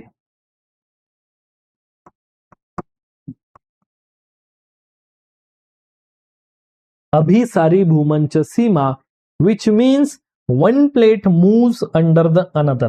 एक प्लेट दुसऱ्या प्लेटच्या खाली जाते हे मला दिसतंय, आणि ही दुसऱ्या प्लेटच्या खाली जाताना ह्या प्लेटचा भाग मॅग्मा चेंबरमध्ये गेल्यानंतर मेल्ट होतो. इथे मॅग्मा वाढतो, प्रेशर इन्क्रीज होतो आणि हा कुठेतरी इरप्शन होण्यासाठी तयार होतो.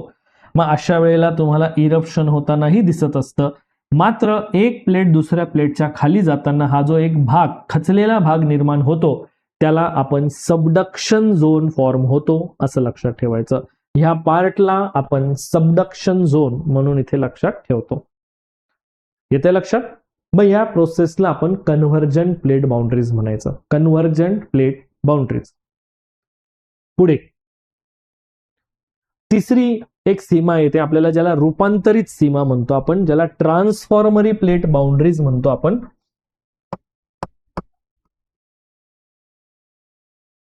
रूपांतरित भूमंच सीमा.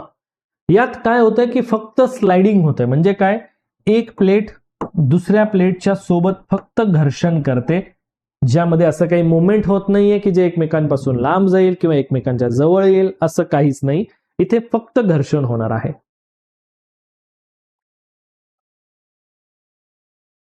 इथे प्लेट्समध्ये फक्त तुम्हाला एकमेकांसोबत घर्षण होताना दिसेल. मग त्याला आपण ट्रान्सफॉर्मरी प्लेट बाउंड्रीज म्हणून लक्षात ठेवायचं. ठीक आहे. Plates slide past to each other, हा त्याचा पॉइंट झाला. बरं सर, मग आता या types of tectonic plate boundaries मध्ये आपल्याला काय काय घडताना दिसलं, आता बघा इमेजेस मी तुम्हाला दाखवल्या, त्याचं एक्सप्लेनेशन समजून घ्या. Types of tectonic plate boundaries मध्ये म्हणजे या भूपट्ट सीमांच्या प्रकारांमध्ये जर बघितलं तर पहिलं आहे कन्व्हर्जंट बाउंड्रीज, ज्याला आपण अभिसारी भूमंच सीमा म्हणतो. अभिसारी भूमंच सीमेमध्ये जी प्रोसेस घडते ती प्रोसेस काय आहे की at a convergent plate boundary two plates move towards each other. दोन प्लेट्स एकमेकांच्या जवळ येतील. बघा ॲरो दाखवलेले आहेत मी, जसं की ए प्लेट आहे आणि बी प्लेट आहे, एकमेकांच्या जवळ येत आहेत ना. And this can lead to the formation of mountain range. हा, मात्र या दोन्ही प्लेट जेव्हा एकमेकांशी टक्कर करतील तर तिथे पर्वतरांग तयार होण्याची मॅक्झिमम पॉसिबिलिटी आहे. म्हणजे फॉर्मेशन ऑफ माउंटेन रेंज हे तुमचं कन्व्हर्जंट प्लेट बाउंड्रीजवर घडू शकतं. और मे बी जर एखादी प्लेट डेन्सर प्लेट असेल, म्हणजे त्याची घनता जास्त असेल, सो डेन्सर प्लेट जी आहे ही त्या लाइटर प्लेटच्या खाली चालली जाणार आणि त्या ठिकाणी त्या बाउंड्री लाईनवर सबडक्शन झोन तयार होतो. जसं मी सांगितलं, अधोगमन क्षेत्र ज्याचं नाव आहे मराठीमध्ये. ठीक आहे. So while one plate moves under the another, तो सबडक्शन झोन क्रिएट होत असतो. मग या प्रोसेसेसमध्ये तुमचं अर्थक्वेक होण्याचीही संभाव्यता आहे आणि सोबत तुम्हाला व्हॉल्कॅनिक ऍक्टिव्हिटी होण्याचीही संभाव्यता आहेच. मग ज्यामुळे तुम्हाला दिसेल की कन्व्हर्जंट प्लेट बाउंड्रीजचं स्ट्रक्चर बघत असताना तुम्हाला अशा प्रकारे या हालचाली घडतात आणि या हालचालींमध्ये तुम्हाला हा बदल होताना दिसत असतो. हे तुम्ही इथे लक्षात ठेवा. हे तुम्ही या ठिकाणी समजून घ्या. ओके, कळलंय सगळ्यांना? बरं, ठीक आहे. हा सर, इथपर्यंत हा जो पार्ट आहे हा आम्हाला व्यवस्थित लक्षात आला. पुढे आपण बघूया. सर याचं एक्झाम्पल सांगा ना. आता या कन्व्हर्जंट बाउंड्रीचं एक्झाम्पल द्यायचं म्हटलं म्हणजे collision of a Indian sub continent plate and collision with Eurasian plate, means भारतीय भूमंच आणि युरेशियन भूमंच यांची जी टक्कर घडून आली, हेच तर त्याचं एक उदाहरण म्हटलं जातं ना, की ज्या ठिकाणी हिमालय आपल्याला तयार झालेला दिसतोय. आणि अजूनही आपण बघू शकतो की this is the region with frequent earthquake occurs, की जिथे तुम्हाला वारंवार काही ना काही छोटे मोठे भूकंपाचे धक्के नेपाळ सारख्या भागामध्ये तुम्हाला सहज दिसून येतात. आलं लक्षात? जो की अर्थक्वेक प्रोन झोन म्हणून बघितला जातो, की ज्या ठिकाणी भूकंप प्रवण क्षेत्र म्हणून आपण त्याला लक्षात ठेवतो.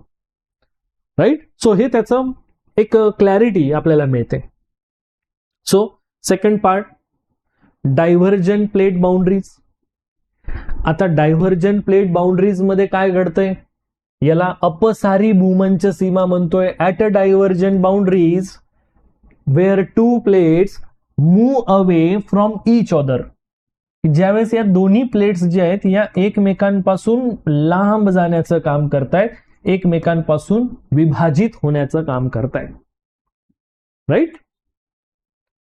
And because of that magma from the mantle, आता हा क्रॅक तयार झाला ना भूपट्ट, जसं मी बोललो बघा, इथे काय होतंय, ए प्लेट बी प्लेट, इथे लक्ष द्या रे बघा, ए प्लेट बी प्लेट. ठीक आहे. ठीक आहे. आता ही ए प्लेट आणि बी प्लेट एकमेकांपासून लांब गेली. खालचा जो मॅग्मा होता या मॅग्मा चेंबर मधून हा इथे आता इरप्ट होणार आहे. बरोबर. आता हा जो मॅग्मा इरप्ट होणार आहे हा काय करेल, magma from the mantle is rise to fill the gap. हा जो गॅप क्रिएट झालेला होता हा गॅप परत या मॅग्माने लगेच फिलअप करून टाकला. आणि जो गॅप फिलअप झाला, आता तुम्ही हे गोष्ट नोटीस केलं का, पण या ठिकाणी बघा बरं की हा जो पोर्शन एवढा गॅप तयार झालेला होता इथे नवीन क्रस्ट फॉर्मेशन घडून आलं बिकॉज ऑफ नवीन मॅग्मा तिथे फिल झाला. बरोबर की नाही, नवीन मॅग्मा इथे फिल झाला ना. अरे सर मग तर असं प्रत्येक ठिकाणी होत राहील तर सर पृथ्वीचा आकार वाढत राहील ना. असा पृथ्वीचा आकार वाढत राहील ना, कारण थोडा गॅप निर्माण झाला भरला गेला, परत नंतर गॅप निर्माण झाला भरला गेला, किंवा दुसऱ्या ठिकाणी परत गॅप निर्माण झाला भरला गेला. तुम्ही म्हणणार सर तर असं पृथ्वीची हाईट म्हणजे पृथ्वीची साईज वाढत राहील अशा पद्धतीने, तर पण तसं नसतं. आता जसं की ए आणि बी प्लेट मध्ये जसं हे एक्सपान्शन घडून आलं, क्रॅक घडून आला, so at the same time दुसऱ्या ठिकाणी ही बी प्लेट आणि सी प्लेट मध्ये जी मुवमेंट घडली ती कशी घडली की बी प्लेट ही सी प्लेटच्या खाली चालली गेली. म्हणजे हे एक्सपान्शन ज्यावेळेस होतंय त्यावेळेस ही प्लेट्स मध्येही मुवमेंट झालं आणि ही प्लेट दुसऱ्या प्लेटच्या खाली चालली गेली. समजतंय. म्हणजे at a divergent plate boundaries, two plates move away from each other and the magma from the mantle rises to fill the gap, creating a new crust, and these boundaries are often associated with the volcanic activities. आणि त्याचमुळे तुम्हाला divergence plate बाउंड्रीचा हा जो part दिसेल, so हा most frequent volcanic eruption zone म्हणून तुम्हाला बघायला मिळतो, की जिथे वारंवार तुम्हाला भूकंप सोबतच ज्वालामुखी उद्रेक होण्याची जी प्रोसेसेस आहेत या तुम्हाला जास्त दिसून येतील. बरं सर ठीक आहे. Is there any example? So example आहे की मिड अटलांटिक ओशिनिक रिज, जसं मी स्टार्टिंगलाच सांगितलं, मध्य अटलांटिक महासागर यामध्ये जी पर्वतरांग तयार झालेली आहे तर ही डायव्हर्जन प्लेट बाउंड्रीजचं एक उदाहरण आहे. युरेशियन प्लेट आणि नॉर्दर्न अमेरिकन प्लेट यामध्ये तुम्हाला व्होल्कॅनिक ऍक्टिव्हिटीचा हा झोन आहे. समजतंय? सो इन दिस इमेज तुम्हाला दोन पार्ट समजून घेता येतील, डायव्हर्जन प्लेट बाउंड्रीज आणि conversion plate boundaries. So what is the process of divergence and this is the process of convergence. समजतंय? येस. सो हे असं अगदी सिम्प्लिफाईड पद्धतीने जेव्हा तुम्ही बघतात ना त्याचं पूर्ण क्लॅरिटी किंवा पूर्ण स्ट्रक्चर आपल्याला समजतं. तिसरा पॉइंट येतो तो म्हणजे सर ट्रान्सफॉर्मरी प्लेट बाउंड्रीज काय आहे. ट्रान्सफॉर्मरी प्लेट बाउंड्रीजचा जर विचार केला तर याला रूपांतरित भूमंच सीमा आपण म्हणतो, की ज्याला घर्षण सीमाही म्हटलं जातं. घर्षण सीमेमध्ये काय होतंय की प्लेट्स फक्त एकमेकांना घासल्या जातील, बाकी काहीच घडणार नाहीये. So this process is not a responsible process for volcanic eruption, but transformary plate बाउंड्रीची प्रोसेस ही रिस्पॉन्सिबल आहे अर्थक्वेक फॉर्मेशनसाठी. आलं लक्षात? कारण इथे हॉरिझॉन्टल स्लाइडिंग होतंय. Two plates, a transformary plate boundaries which means two plates slide past each other horizontally, आडव्या पद्धतीने क्षितिज समांतर पद्धतीने भूपट्टांची होणारी हालचाल, आणि ह्या मोमेंटमुळे भूकंप निर्माणकारी प्रोसेस आपल्याला दिसते की ज्यामध्ये फक्त साचलेली ऊर्जा किंवा स्टोअर झालेली ऊर्जा ही रिलीज होत असते. याचं एक उदाहरण जर बघितलं तर तुम्हाला सॅन अँड्रेस फॉल्ट हे त्याचं एक उदाहरण म्हणून तुम्हाला बघता येईल. San Andreas fault in California is a transformary plate boundary between the Pacific plate and Northern American plate. Clear? Yes. So I hope आता तुम्हाला हे थोडंसं फॅमिलियर होतंय, किंवा आय होप तुम्हाला आता या गोष्टी अधिक चांगल्यापैकी किंवा अधिक इझिली हे सगळं समजतंय, लक्षात येतंय. Am I right? वास्तविक हा टॉपिक काही कॉम्प्लिकेटेड टॉपिक नाहीये, हा टॉपिक खूप इझी टॉपिक आहे.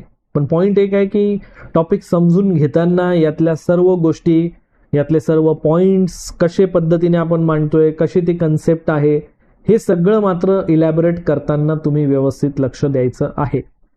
आणि जेव्हाही मी हा पॉइंट शिकवतोय, कीप इन माइंड की तुम्हाला हे लक्षातच ठेवायचंय की हा सेम टॉपिक तुम्हाला रेफरन्सेस मधून पूर्ण डिटेल पद्धतीनुसार स्टार्ट टू एंड पूर्ण डिटेलमध्ये 2 ते 3 वेळा वाचायचा आहे, की जेणेकरून त्याच्यानंतर तुम्हाला त्याच्या नोट्स काढायच्या आहेत.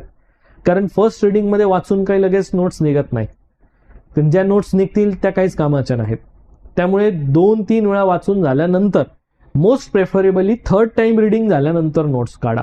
कारण त्यात तुम्हाला हे समजलेलं असतंय what is the important point आणि काय त्याच्यामध्ये इम्पॉर्टंट पॉईंट नाही, हे तुम्हाला कंपॅरिझन त्यात समजून येतं. त्याला लक्षात.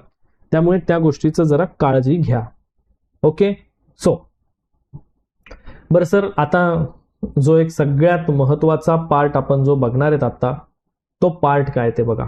लक्ष द्या व्यवस्थित की sir difference between epeirogenic and orogenic movement. Epeirogenic आणि ओरोजेनिक, खंड निर्माणकारी आणि पर्वत निर्माणकारी हालचाल. इपिरोजेनिक प्रोसेसेस मध्ये काय होतंय,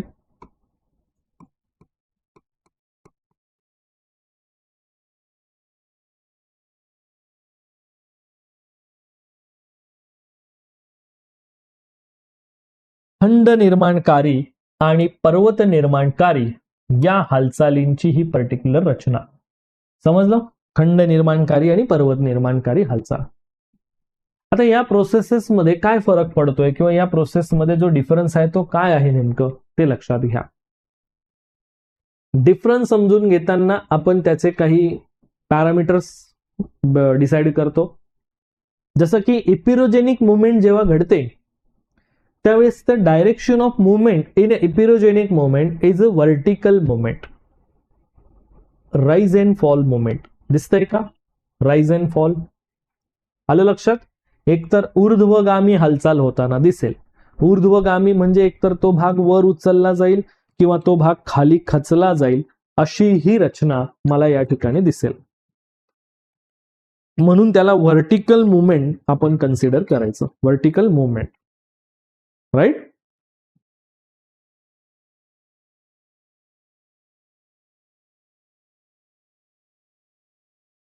पुढे डायरेक्शन ऑफ मुवमेंट मध्ये व्हर्टिकल मुवमेंट्स आपण बघतो. ओरोजेनिक मुवमेंट मध्ये बघत असताना म्हणजे पर्वत निर्माणकारी हालचालीचा जर तुम्ही विचार केला तर हे हॉरिझॉन्टल मुवमेंट आहे. हॉरिझॉन्टल मुवमेंट कसं असेल? 2 प्लेट्स एकमेकांच्या जवळ येतील, टुवर्ड्स इच अदर और फार फ्रॉम इच अदर. एकमेकांपासून मुव्हिंग अपार्ट होतील किंवा टुवर्ड्स येतील, जवळ येतील किंवा लांब जातील. काहीतरी तर प्रक्रिया घडेल. जसं हे जवळ येत आहेत, हे लांब जात आहेत, बरोबर की नाही?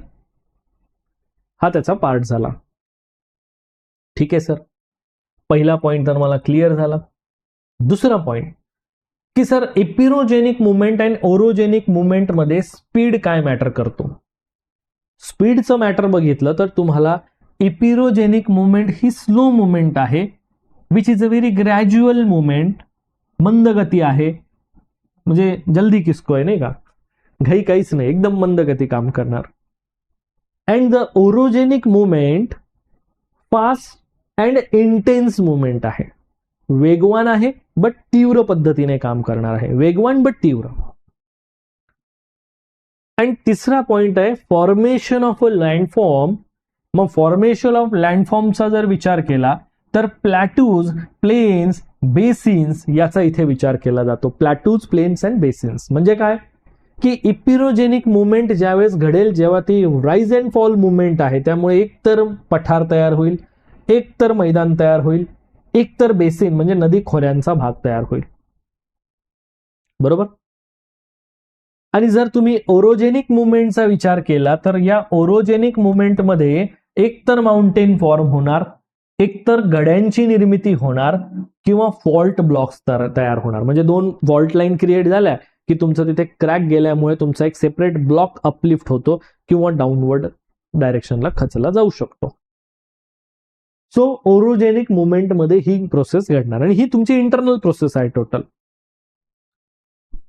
एक्झाम्पल जर बघितलं की जर इपिरोजेनिक प्रोसेस मध्ये काय घडलं, खंड निर्माणकारीचं उदाहरण द्या ना. सो डेक्कन प्लॅटू किंवा आपण त्याचं coastal plains, these are the examples. की जे खंडीय हालचाल म्हटली जाऊ शकते. आणि सर ओरोजेनिक मुवमेंट, की ज्यामध्ये तुमचं हिमालय आणि रॉकी पर्वत सारखे आहे जे की फोल्ड माउंटेनचं हॉरिझॉन्टल मुवमेंट झाल्यामुळे कंप्रेशन घडून आलं आणि त्यात तुम्हाला तो पर्वत तयार झालेला दिसतो. So this is the reason हे यामध्ये तुम्ही लक्षात घ्यायचे की ही प्रोसेस काय आहे. And this is the difference between those two concept, epeirogenic movement and orogenic movement. ठीक आहे, पुढे सर टाइप्स ऑफ फोल्ड्स काय आहेत. आता फोल्ड्स ज्यावेळेस घडतात म्हणजे ज्यावेळेस घड्यांची निर्मिती होते, लक्ष द्या रे व्यवस्थित, ज्यावेळेस फोल्डची निर्मिती होते, घड्यांची निर्मिती होते, त्या घड्यांचे डिफरंट टाइप्स ऑफ काही प्रकार तुम्हाला दिसून येतील. So there are several types of folds. घड्या तर घड्याच असतात ना. तुम्ही म्हणणार सर काय फरक पडणार आहे, घड्या त्या घड्याच. But there are several types of folds. बरं सर फोल्ड्स कसे असतील. आता बघा, काही असे नॉर्मल फोल्ड्स असतील, काही असे थोडेसे वाकडे तिकडे फोल्ड्स असतील, काही अतिशय जास्त वाकडे तिकडे असलेले फोल्ड्स असतील, काही अतिशय उभ्या पद्धतीचे फोल्ड असतील. So these are the multiple types of folds. म्हणजे घड्या सगळ्या सेम नसतात. वळ्यांची निर्मिती जेव्हा होईल तर ती डिफरंट टाइप्स मध्ये होईल. सो मी आता फॉर एक्झाम्पल जसं की मी हा एक ए टाईप बोललो, हा एक बी टाईप बोललो, हा एक सी टाईप बोललो, हा एक डी टाईप बोललो. फरक तर आहे ना, एवढं तर कन्फर्म आहे ना आपल्याला की डिफरन्स तर आहे sir. So there are several types of folds depending on the intensity of compressional force. बरं सर आता साधी गोष्ट आहे ना, हा फरक कसा काय पडला असेल. बरं सिंपल आहे की कंप्रेशन कसं झालं त्यावर इथे फरक पडतो. बरोबर, कंप्रेशन कसं झालं means compression and the nature of the rock layers, की तिथे खडकांचा लेअर जो आहे त्याचा नेचर कसा आहे, तो हार्ड रॉक आहे, सॉफ्ट रॉक आहे, ह्या सुद्धा गोष्टी मॅटर करतात की जेणेकरून आपल्याला तिथे त्या फोल्ड फॉर्मेशनच्या त्या पर्टिक्युलर प्रोसेसेसमध्ये या गोष्टींचं अंडरस्टँडिंग अगदी इझिली होणार. समजतंय का. येस. सो ह्या गोष्टींचा आपण इथे सगळा हा विचार करणार किंवा हा एक भाग आपण या ठिकाणी समजावून घेणार.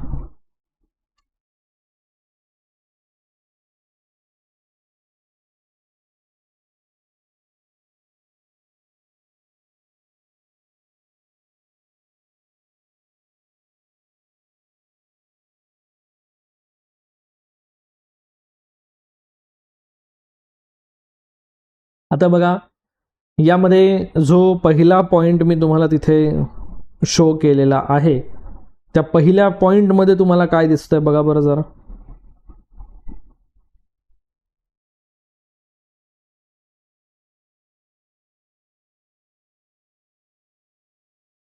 पहिल्या पॉइंटमध्ये दिसेल there are several types of folds मध्ये तुम्हाला पहिला पॉइंट दिसतोय अँटिक्लाइन.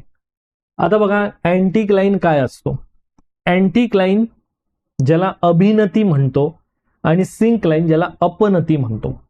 अँटिक्लाइन इज अ अपवर्ड फोल्ड. म्हणजे काय, हा बघा ए पार्ट दिसला का तुम्हाला, ए इथे पण मी ए डिनोट केलेला आहे, लक्ष द्या माझ्या या सायन्सकडे.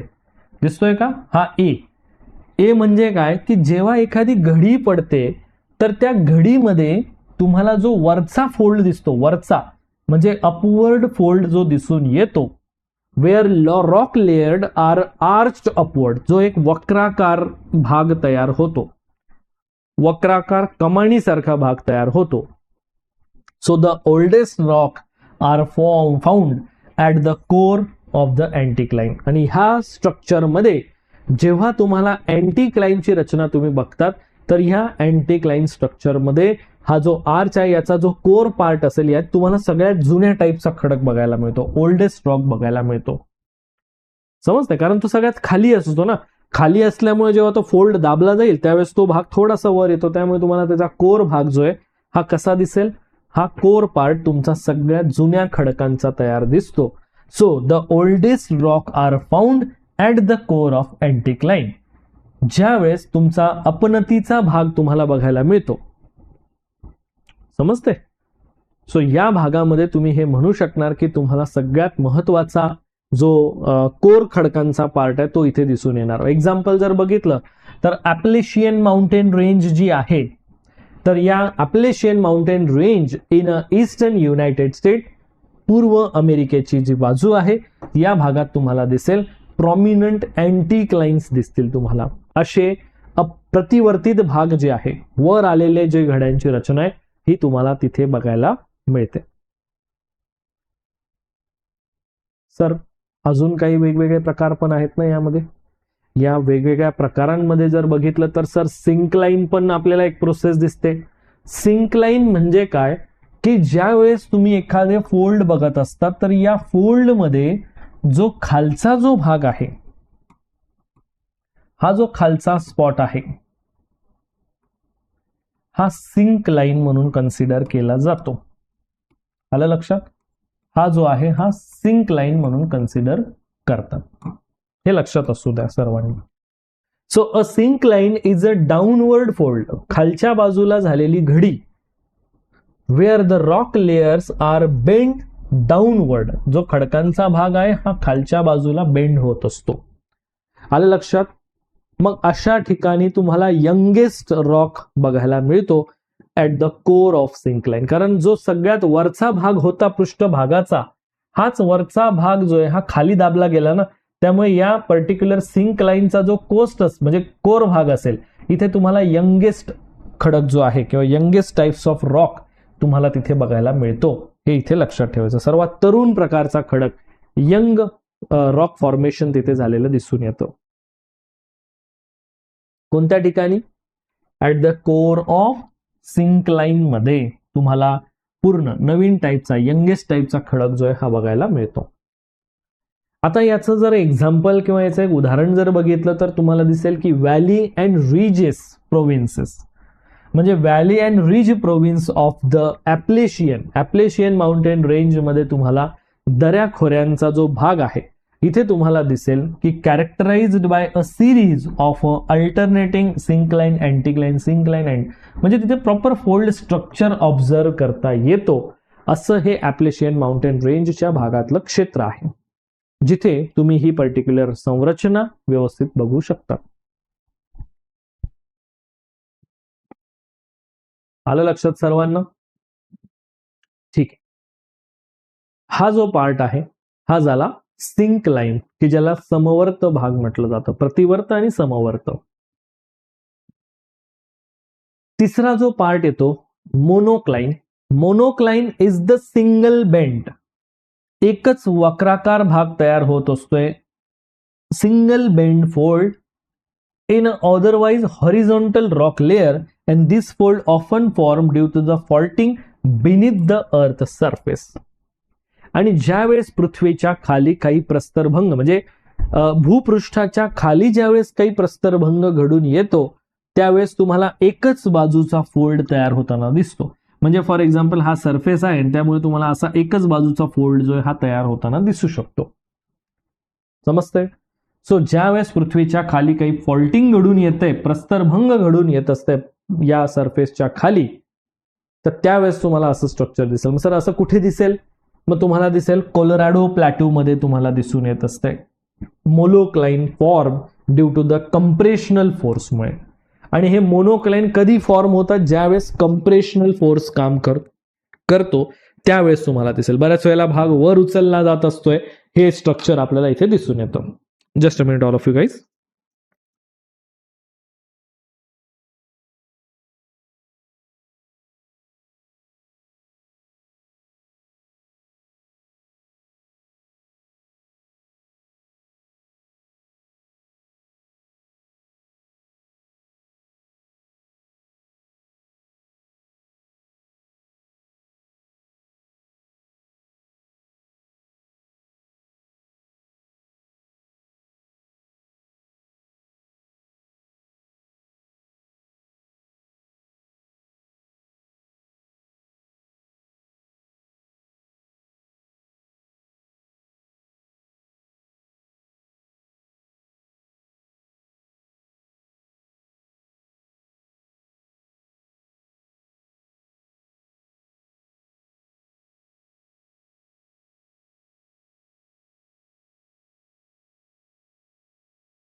So all of you guys, I hope so audio video clear असेल. ओके, सो मोनोक्लाइनचं स्ट्रक्चर आपल्याला एकवर्त घडी ही या ठिकाणी बघायला मिळत असते. आता यामध्ये काय पॉइंट येतो बघा, की तुम्हाला काही घड्यांचे प्रकार पहिल्यांदा समजून घेणं हे आवश्यक आहे. जसं बघा, सिमेट्रिकल फोल्ड्स ज्यावेळेस तयार होतात, तर सिमेट्रिकल फोल्ड्स कधी तयार होतील, जेव्हा दोन्ही बाजूने लागणारं बल हे सेम असेल. कारण का, की या पर्टिक्युलर सिमेट्रिकल फोल्ड्स मध्ये अँटीक्लाइन लेवल सेम आहे, सिंक्लाइन लेवल सेम आहे. बरोबर आहे का? अँटीक्लाइन लेवल आणि सिंक्लाइन लेवल जी आहे ही तुमची सेम आहे. मीन्स याला आपण सिमेट्रिकल फोल्ड म्हणतो, कारण दोन्ही बाजू समान पद्धतीने दाबल्या गेल्या. दुसरा फोल्ड आहे सर असिमेट्रिकल फोल्ड. असिमेट्रिकल म्हणजे यामध्ये एका बाजूने तुम्हाला दिसेल की थोडासा जास्त फोर्स लागतोय आणि एका बाजूने थोडासा कमी फोर्स लागतोय. त्यामुळे काय झालं, एक फोल्ड बघा तुम्हाला थोडासा वर गेलेला दिसतोय, खाली वर गेलेला दिसतो, खाली दिसतोय. म्हणजे काय, की इथे थोडा कमी जास्त प्रमाणामध्ये फोल्ड लागल्यामुळे, म्हणजे फोर्स लागल्यामुळे तुम्हाला तयार झालेल्या फोल्ड्स मध्ये असिमेट्रिकल स्ट्रक्चर दिसेल, असमनतिक, किंवा ज्याला आपण तुम्ही म्हणू शकतात की ज्याची लेवल सेम नाहीये. काही वेळेला तुम्हाला असाही फोल्ड दिसेल की एका बाजूने खूप जास्त फोर्स लागतोय आणि दुसऱ्या बाजूने खूपच कमी फोर्स लागतोय. त्यामुळे फोल्ड जे हे थोडेसे ओव्हरटर्न होताना दिसतील. बघा इथे दिसेल तुम्हाला ओव्हरटर्न झालेलं, जास्त टर्न झालेलं दिसतंय, राईट? येस. बऱ्याच वेळेला तर तुम्हाला फोल्ड इतक्या जास्त प्रमाणात फोल्ड होताना दिसेल की त्या फोल्डची जी काही वरची सीमारेषा आहे ती एकमेकांना पॅरलल होताना दिसते. बघा, ही एक पॅरलल आली, ही एक पॅरलल आली, दिसतंय तुम्हाला पॅरलल स्ट्रक्चर क्रिएट होताना दिसतंय. मीन्स याला आपण रिकम्बेंट फोल्ड म्हणत असतो. आणि अजून एक फोल्डचा प्रकार येतो आयसोक्लिनल फोल्ड, की ज्या आयसोक्लिनल फोल्ड मध्ये जी वरची भुजा आहे किंवा जी आपण अँटीक्लाइनचा जो पार्ट आहे तो एकमेकांना अटॅच झालेला दिसतो. बघा, इतक्या दाबल्या गेलेल्या घड्या आहेत की ज्या घड्या एकमेकांना चिटकून गेलेल्या आहेत, दिसतंय का? सो याला आपण म्हणत असतोय आयसोक्लिनल फोल्ड्स. आणि विषय म्हणजे या ठिकाणी हा आहे की टाइप्स ऑफ फोल्ड एक्सप्लेन करताना तुम्हाला हा एक पॉइंट विचारला जाऊ शकतो की फोल्ड्स नेमकं काय आहेत आणि हे कसं आहे वगैरे वगैरे, या सगळ्या प्रोसेसेस तुम्हाला विचारल्या जाऊ शकतील. समजलं? सो हे अगदी सिंपल, सोबर आणि सिम्प्लिफाईड स्ट्रक्चर हे आपण इथे लक्षात घेणं आवश्यक आहे, जे की आपल्याला या प्रोसेसेस मध्ये बघावं लागतं, जे की मी तुम्हाला पूर्ण यामध्ये सांगतोय. आता हे झालं आपलं पूर्ण इंड्रोजेनिक प्रोसेसेस मधलं स्ट्रक्चर काय आहे त्या संबंधितची माहिती. आता आपल्याला बघायचं आहे एक्झोजेनिक फोर्सेसची माहिती. म्हणजे काय, बाह्य शक्ती किंवा बहिर्गत शक्तीची माहिती. होप सो सगळ्यांना या ज्या पॉइंट्स मी इथे बोलतोय ते लक्षात येत आहेत व्यवस्थित, राईट? बरं, मग आता इंटरनल म्हणजेच एक्झोजेनिक फोर्सेस काय असतात ते या ठिकाणी बघूया. मग डेफिनेशन ऑफ एक्झोजेनिक फोर्स काय येत आहे. आता सर एवढं तर कळलंय आम्हाला की नेमकं अंतर्गत फोर्स म्हणजे इंटरनल फोर्स हा आतून काम करेल, एक्झोजेनिक फोर्स हा बाहेरून काम करेल, कारण याचा ओव्हरव्ह्यू आपण कालही बघितलेला होता. आता त्याच पार्टला थोडं इलॅबरेट केलं तर exogenic forces are external forces that operate on the surface of the earth. That operate on the surface of earth, की जे पृथ्वीच्या पृष्ठभागावर ऑपरेट होत असतात. And these forces are driven by external sources. आलं लक्षात? हे बाह्यकारक ऊर्जेमुळे, सोर्स ऑफ एनर्जीमुळे त्यावर परिणाम होतो. आणि हा फोर्स, जसं की एक उदाहरण म्हणून बघितलं तर हा एक सोलर रेडिएशन असू शकतो, ग्रॅव्हिटी असू शकतो, किंवा ॲटमॉस्फिअरिक प्रेशर असू शकतो, किंवा ॲटमॉस्फिअरिक प्रोसेसेस असू शकेल, लाईक रेनफॉल, ह्युमिडिटी वगैरे वगैरे सारख्या प्रोसेस. आता ह्या रचनांना जर आपण व्यवस्थित बघितलं तर बाह्यकारक शक्तींची जी रचना आहे किंवा एक्सटर्नल फोर्समुळे होणारी जी प्रोसेस आहे यामध्ये दोन प्रक्रिया खास करून घडतात, ज्यामध्ये पहिलं येतंय ते म्हणजे वेदरिंग आणि दुसरं येतंय ते म्हणजे इरोजन. मग वेदरिंग घडो किंवा इरोजन या दोन्ही प्रोसेसेसमध्ये एक्सटर्नल, जसं की आपण टेम्परेचर म्हणजे सोलर रेडिएशनचा इम्पॅक्ट बघणार, काही ग्रॅव्हिटीचा इम्पॅक्ट होतो, काही ॲटमॉस्फिअरिक प्रेशरचा प्रोसेसचा इम्पॅक्ट होतो. मग एक्झोजेनिक फोर्सेस जे आहेत हे रिस्पॉन्सिबल कशासाठी दिसतात? Modification of the earth surface.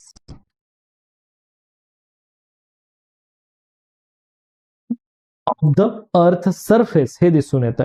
एक्झोजेनिक forces are responsible for modification of earth surface. म्हणजे पृथ्वीच्या पृष्ठभागावर अंतर्गत शक्तीच्या कार्यामुळे निर्माण झालेले जे काही फॉर एक्झाम्पल पर्वत होते, त्या पर्वतीय रचनेत बदल घडवण्याचं काम हे एक्झोजेनिक फोर्समुळे घडू शकतं. जसं उदाहरण म्हणून आपण बघितलं की अंतर्गत हालचालीमुळे फोल्ड निर्माण झाले, पण या फोल्ड्सला भेदून नद्यांनी जे क्षरण कार्य केलं त्यातून तुमचे व्हॅलीज फॉर्मेशनही घडून आलं. म्हणजे हिमालय निर्माण होताना त्या ठिकाणी नद्यांनी जी झीज घडवली त्यामुळे तिथलं क्रस्टचं स्ट्रक्चर हे चेंज झालं. बरोबर आहे की नाही? मग हे क्रस्टचं स्ट्रक्चर चेंज कसं होतंय? जसं की वेदरिंगमुळे घडणार, इरोजनमुळे घडणार, मास वेस्टिंगमुळे घडणार, जसं की एखादं भूस्खलन झालं मोठ्या प्रमाणात, किंवा ट्रान्सपोर्टेशनमुळे घडणार, जसं की गाळ वाहून जात असताना तो कुठेतरी झीज करतोय किंवा कुठेतरी जमा होतोय, तर त्याच्यामुळेही तुमचं अर्थच्या क्रस्टवर झालेलं फॉर्मेशन किंवा एक आपण चेंजेस हे ऑब्झर्व करू शकतो. बरं सर, ठीक आहे. मग या प्रोसेसमध्ये पहिला जो पार्ट आपण बघतो तो म्हणजे वेदरिंग. वेदरिंग हे कशा प्रकारचं असतंय? वेदरिंग मधला पहिला प्रकार, वेदरिंग म्हणजे काय? बघा, साधी गोष्ट आहे. वेदरिंग म्हणजे काय? वेदरिंग ही अशी प्रोसेस आहे की ज्यामध्ये टेम्परेचरचा इम्पॅक्ट होऊ शकतो, प्रेसिपिटेशनचा इम्पॅक्ट होऊ शकतो आणि काही ऑर्गॅनिक कंपोनंटचा इम्पॅक्ट होऊ शकतो. तापमानामुळे, पर्जन्यामुळे किंवा जैविक घटकांमुळे एखाद्या पर्टिक्युलर खडकाची होणारी झीज म्हणजे एखाद्या मोठ्या खडकाचे लहान लहान तुकड्यांमध्ये होणारा बदल, त्या प्रक्रियेला आपण वेदरिंग म्हणत असतो. म्हणजे सर 1,00,000 वर्षा अगोदर हा एवढा मोठा खडक होता आणि आज बघितलं तर त्याचे चुरा झालेले आहेत, तुकडे झालेले आहेत. हे कशामुळे घडलं? तर हे नॅचरल प्रोसेसमुळे घडलं आणि ही natural process which is called, ज्याला आपण वेदरिंग प्रोसेस म्हणत असतो. मग या वेदरिंग प्रोसेसमध्ये 3 पार्ट येतात. पहिला येतो मेकॅनिकल वेदरिंग, दुसरा येतो केमिकल वेदरिंग, तिसरा येतो बायोलॉजिकल वेदरिंग. मेकॅनिकल वेदरिंग यालाच भौतिक विदारण किंवा भौतिक अपक्षय असंही म्हटलं जात असतं, जो की एक प्रकारे फिजिकल वेदरिंगचा पार्ट आहे. फिजिकल वेदरिंग जेव्हाही घडत असतंय त्यावेळेस त्या पर्टिक्युलर रॉक स्ट्रक्चरमध्ये केमिकल कॉम्पोजिशन चेंज होत नाही, ओनली त्याचं फिजिकल स्ट्रक्चर ब्रेकडाऊन होत आहे. मीन्स एवढा मोठा खडक होता, तुकडे होऊन होऊन होऊन एवढासाच उरलेला आहे. मला सांगा, तुकडे जरी झाले तर केमिकल चेंज नाही झाला ना, फक्त फिजिकल स्ट्रक्चर बदलला की आकार मोठा होता आता त्याचा छोटा झालेला आहे. मेकॅनिकल वेदरिंग ही त्या प्रोसेसलाच म्हटलं जातं. Mechanical weathering refers to the physical breakdown of a rock. Physical breakdown of a rock into the smaller fragments, म्हणजे लहान लहान तुकडे तयार होतील without changing their chemical composition. जीच त्याची डेफिनेशन आहे, मी जेच तुम्हाला सांगितलं की या पर्टिक्युलर खडकांचे फक्त फिजिकल फॉर्म मध्ये त्याचे छोटे छोटे छोटे तुकडे होतील without changing their chemical composition. मात्र रासायनिक बदल जर बघायला गेले तर रासायनिक बदल काहीच घडणार नाही. And this is primary caused by the temperature changes and the pressure release. बरं सर, हा जो बदल आहे, हा जो चेंज होतोय, हे जे फ्रॅगमेंट्स फॉर्म होत आहेत हे कशामुळे घडतायत? This is because of the temperature. एखाद्या खडकामध्ये असलेले मिनरल्स टेम्परेचरमुळे एक्सपांड होतात, टेम्परेचर कमी झाल्यामुळे ते कंप्रेस होतात. And again expansion and compression प्रोसेसमुळे त्या खडकांना तुकडे म्हणजे भेगा पडतात, भेगा अजून वाढत जातात, मग त्याचे तुकडे होतात वगैरे वगैरे. हा पार्ट तिथे आपल्याला दिसतो. बऱ्याच वेळेला एखाद्या खडकावर मातीचा लेअर असेल, मातीचा लेअर वाहून गेल्यामुळे तो खडक उघडा पडला, त्यामुळे त्याचा प्रेशर रिलीज झाल्यामुळे त्याची झीज व्हायला चालू होतंय. हा त्याचा एक इम्पॅक्ट येतो. And the action of wind, water and ice हे इरोजन मध्ये कन्सिडर होतील. मग this types of weathering is a very common in a environment with the extreme temperature fluctuations. मग सर, अशा प्रकारे जर मी मेकॅनिकल वेदरिंग बघायला गेलो तर हे कुठे दिसेल मला जास्त? तर मेकॅनिकल वेदरिंग तुम्हाला जास्त बघायला मिळेल, मोस्ट कॉमन बघायला मिळेल in a environment with a extreme temperature fluctuations जिथे घडतील. जिथे सगळ्यात जास्त टेम्परेचरचं फ्लक्च्युएशन घडतं अशा ठिकाणी हे मला होताना दिसेल, जिथे डेझर्ट वाळवंट तुम्हाला दिसेल, माउंटेन्स रिजन तुम्हाला बघायला मिळतील, माउंटेन्स रिजन्स तुम्हाला दिसून येतील. राईट. सो हे आपण या ठिकाणी लक्षात ठेवायचं. पुढे बरं सर, या मेकॅनिकल वेदरिंगचे काही उपप्रकार पण आहेत ना, म्हणजे काही इतर प्रोसेसेस त्यामध्ये इन्व्हॉल्व आहेत. जशामध्ये पहिला जो प्रकार येतो त्याला आपण म्हणतोय की फ्रीज थॉ ऍक्शन, गोठणे आणि वितळणे याची ऍक्शन त्याला म्हटलं जातं.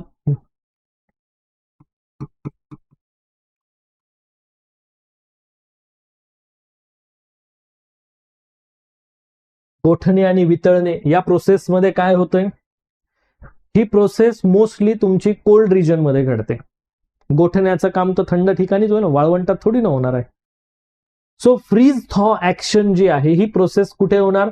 So this process occurs when the water enters into the crack of the rocks, म्हणजे ज्या खडकांचे जे क्रॅक्स असतील त्या खडकांमध्ये ते पाणी जाणार, तापमान कमी असल्यामुळे ते गोठणार, पाणी ज्यावेळेस गोठतंय त्यावेळेस ते एक्सपांड होतं, मीन्स ते क्रॅक अजून एक्सपांड होणार, आणि ॲज द टेम्परेचर इन्क्रीजेस ते पाणी जे फ्रीज झालेलं होतं ते मेल्ट होणार, ते परत रिलीज होऊन जाणार, निघून जाणार, परत त्यामध्ये नवीन पाणी ऍड होणार किंवा बर्फ त्या ठिकाणी ऍड होणार, हिमकण त्या ठिकाणी पडले, थोडं तापमान वाढलं तर ते पाणी वितळून त्या भेगांमध्ये जाणार, परत ते फ्रीजिंग होणार. बघा, ही प्रोसेस स्लो प्रोसेस आहे, बट रिपीटेड सेम ऍक्शन आहे. म्हणून आपण म्हणतो ना की एमपीएससी उत्तीर्ण होणं ही सातत्याची प्रक्रिया आहे, की तुम्ही किती कन्सिस्टंट राहून अभ्यास करता. सेम प्रोसेस इथे ही आहे, ही कन्सिस्टन्सी आहे, रिपीटेड ऍक्शन आहे. जितकं repeated action again and again again and again होणार, तुमचं तिथे रिफॉर्मेशन होणारच आहे, म्हणजे त्या ठिकाणचं स्ट्रक्चर चेंज होणारच आहे. आणि जसं मी सांगितलं की example common in a cold region like Alaska, Greenland, Antarctica, the process is responsible for the formation of, ज्याला आपण टॅल्यूस स्लोप तयार होण्याची ही प्रोसेस म्हणू शकतो, ऍट द बेस क्लिफ्स. तुम्हाला काही कडांच्या भागांमध्ये ही प्रोसेस तयार होताना दिसते, मोठे मोठे खडक असतील ते तुटताना दिसतील, असेही या फ्रीज थॉ ऍक्शनचं प्रोसेस आहे. दुसरं प्रोसेस येत आहे ज्याला सॉल्ट क्रिस्टलायझेशन म्हणतो आपण. So salt crystallization means the definition of this concept is in a arid region where the water evaporates from the surface of the rock, it leaves behind the salty crystals and grow and exert the pressure on a rock and causing to crack. Process मध्ये काय घडतंय की एखाद्या particular खडकावर शुष्क भागामध्ये म्हणजे कोरड्या region मध्ये जर तुम्ही बघितलं तर काय होतंय की तिथलं पाणी ज्यावेळेस त्या खडकांवर असेल तर ते इव्हॅपोरेट्स होणार, उष्णतेमुळे इव्हॅपोरेट झाल्यामुळे तिथे तुमचे त्या पर्टिक्युलर पाण्यामध्ये असलेले मिनरल्स, सॉल्टी क्रिस्टल्स, ते त्या ठिकाणी रिमेन्स राहणार, तसेच राहणार. Repeatedly he process again and again होणार, त्यामुळे तिथे सॉल्ट क्रिस्टल्स लेयर्स जे हे एक्सपांड होत जातात, वाढत जातात, लेयर्सवर लेयर्स येत जातात, आणि त्या सरफेस एरियावर अशा प्रकारचं हे सॉल्ट क्रिस्टल्स ऍड ऑन होत राहिल्यामुळे, ग्रो होत राहिल्यामुळे तिथे ते प्रेशर वाढवण्याचं काम करतात आणि हळूहळू त्या खडकावर क्रॅक्स निर्माण होतात, आणि क्रॅक्स फॉर्मेशन झाले की तो खडक जो आहे हा त्या ठिकाणी वेदर्ड होत असतो. अशा प्रोसेसेस तुम्हाला डेझर्ट, अरिड और सेमी अरिड रिजन मध्ये जास्त दिसतील, आणि तुम्हाला हनीकोम वेदरिंग स्ट्रक्चर हे तयार करताना दिसतील. बऱ्याच वेळेला खडकांवर जर तुम्ही मधमाशांच्या पोळ्यांप्रमाणे काही अशी खड्डेयुक्त रचना जर बघितली तर तुम्हाला हे असं स्ट्रक्चर क्रिस्टल्स फॉर्मेशनचं स्ट्रक्चर्समुळे तयार झालेलं आहे, हे तिथे तुम्ही नोटीस करू शकता. मेकॅनिकल वेदरिंगचं थर्ड सब टाईप येत असतोय एक्सफोलिएशन. एक्सफोलिएशनलाच आपण अपपर्णन असंही म्हणत असतो. वास्तविक त्याला त्वचारण किंवा अपपर्णन म्हणतात. एक्सफोलिएशन म्हणजे काय, जसं ऑनियन असतोय, कांद्याचे जसे एक सेपरेट पापुद्रे निघत असतात, बरोबर की नाही, सेम खडकांचेही तसेच पापुद्रे निघतात, त्याला एक्सफोलिएशन आपण म्हणतो. And this occurs when the rock expands and contract.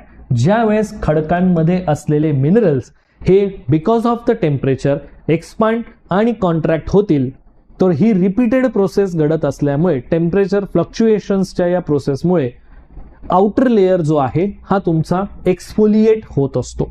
म्हणजे खडकांचा वरचा लेअर जो आहे एक एक पापुद्रा सोडून देतो. कशामुळे? कारण ही तुमची टेम्परेचरमुळे एक्सपांड आणि कॉन्ट्रॅक्ट होणारी जी प्रोसेस होती, या एक्सपांड आणि कॉन्ट्रॅक्टच्या या प्रोसेसमुळे रॉक जे आहेत हे पील ऑफ होऊन जात असतात, त्यावरचे लेअर जे हे निघून जातं. मग याचं एक्झाम्पल काय आलं की exfoliation is common in a granite domes. Exfoliation जे आहे हे ग्रेनाइटच्या डोम्समध्ये कॉमनली तुम्हाला बघायला मिळतंय, की जिथे हाफ डोम, जसं तुम्ही जर बघितलं तर योसेमाइट नॅशनल पार्कमध्ये हे तुम्हाला जनरली बघायला मिळेल. ठीक आहे, एक्सफोलिएशन. त्यानंतर तुम्हाला पुढचा एक पार्ट दिसतोय अब्रॅजन. अब्रॅजन म्हणजे घर्षण. घर्षण मात्र कसं होत असतंय? The process where wind, water and ice carries a small particle that physically weathered away the rocky surface.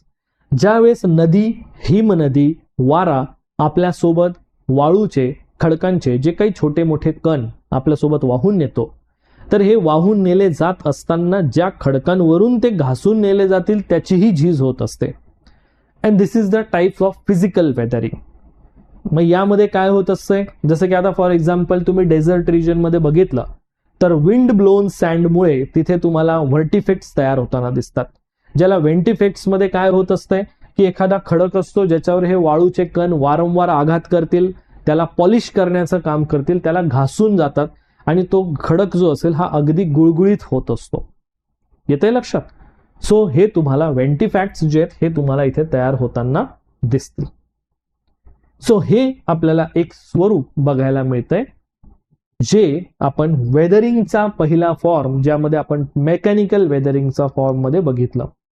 पुढे आपण दुसरा पार्ट बघतो जो आहे chemical weathering. Chemical weathering means रासायनिक अपक्षय, ज्याला आपण म्हणत असतो. आता या रासायनिक अपक्षयमध्ये काय घडते? रासायनिक अपक्षय involves the decomposition of a rock through the chemical reaction between the minerals in a rock and the elements like external elements like a water, oxygen and some acids. Chemical weathering केव्हा घडेल? ज्यावेळेस त्याला रासायनिक अपक्षय आपण म्हणतो. खडकांमध्ये असलेले multiple types of minerals, आणि ज्या वेळेस या खडकांमधल्या मिनरल्सचं एक्सटर्नल एलिमेंट्स जसं की आपण पाणी, ज्याच्यासोबत आपण ऑक्सिजन म्हणू शकतो वातावरणातला, पाण्यातला, किंवा काही वेगवेगळ्या प्रकारचे ऍसिड्स बघत असतो, तर याच्या सोबत त्या खनिजांची जी केमिकल रिॲक्शन होत असते, त्या केमिकल रिॲक्शनमुळे त्या पर्टिक्युलर खडकांचा जो स्ट्रक्चर आहे तो वीक होत जातो, आणि वीक होत गेला की त्या ठिकाणी आपण बघू शकतो की तो खडक वेदर्ड होतो. एखादा मोठा खडक असेल तर त्याचे स्मॉलर फ्रॅगमेंट्स क्रिएट होतील आणि तो पूर्ण डिस्ट्रॉय होतो. मग हे प्रोसेस कुठे घडेल? एकतर वॉर्म आणि ह्युमिड क्लायमेट जिथे असेल, म्हणजे उबदार आणि आर्द्र हवामानाची रचना मला जिथे दिसेल, तिथे या प्रकारची अपक्षय प्रक्रिया ही फास्ट होते. या प्रकारचा अपक्षय म्हणजे केमिकल प्रोसेस फास्ट घडण्यासाठी काय, ऍटमॉस्फिअरमध्ये ह्युमिड क्लायमेट पाहिजे, आणि सोबत तिथे तुम्हाला ह्युमिड क्लायमेटच्या सोबत थोडंसं वॉर्म कंडिशन्स पाहिजे की जिथे केमिकल रिॲक्शन्स ऍक्टिव्ह होतील. मग या प्रोसेसेसमध्ये so the processes of chemical weathering, मग यामध्ये कोणत्या कोणत्या प्रोसेसेस येतात तो एक महत्वाचा पार्ट. हायड्रोलिसिस प्रोसेस येतात.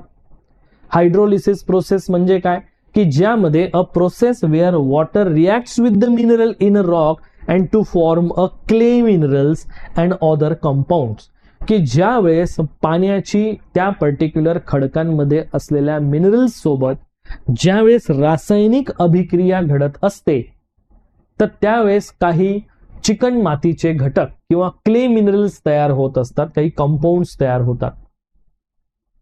जसं की उदाहरण म्हणून द्यायचं झालं तर transformation of a feldspar into kaolinite. फेल्डस्पारचं रूपांतर ज्यावेळेस केओलिनाइट मध्ये होत असते in a granite is an example of hydrolysis. म्हणजे काय की त्या पर्टिक्युलर पाण्याची अभिक्रिया त्या खनिजांसोबत होते, तर त्या खनिजांचं स्ट्रक्चर कमकुवत होतं. And this process lead to the formation of a deep weathered soil like those found in a tropical region. उष्ण कटिबंधीय भागामध्येच तुम्हाला हे जास्त दिसेल, दुसरीकडे नाही. उष्ण कटिबंधीय प्रदेश मीन्स ट्रॉपिकल रिजन, जिथे तुम्हाला टेम्परेचर आणि या प्रेसिपिटेशनच्या इम्पॅक्टमुळे हे प्रोसेस दिसून येतं की जिथे पाण्यासोबत याचा संपर्क होतो. ठीक आहे, बर पुढे ऑक्सिडेशन प्रोसेस. सेकंड पार्ट आपण जो बघतो तो म्हणजे ऑक्सिडेशन.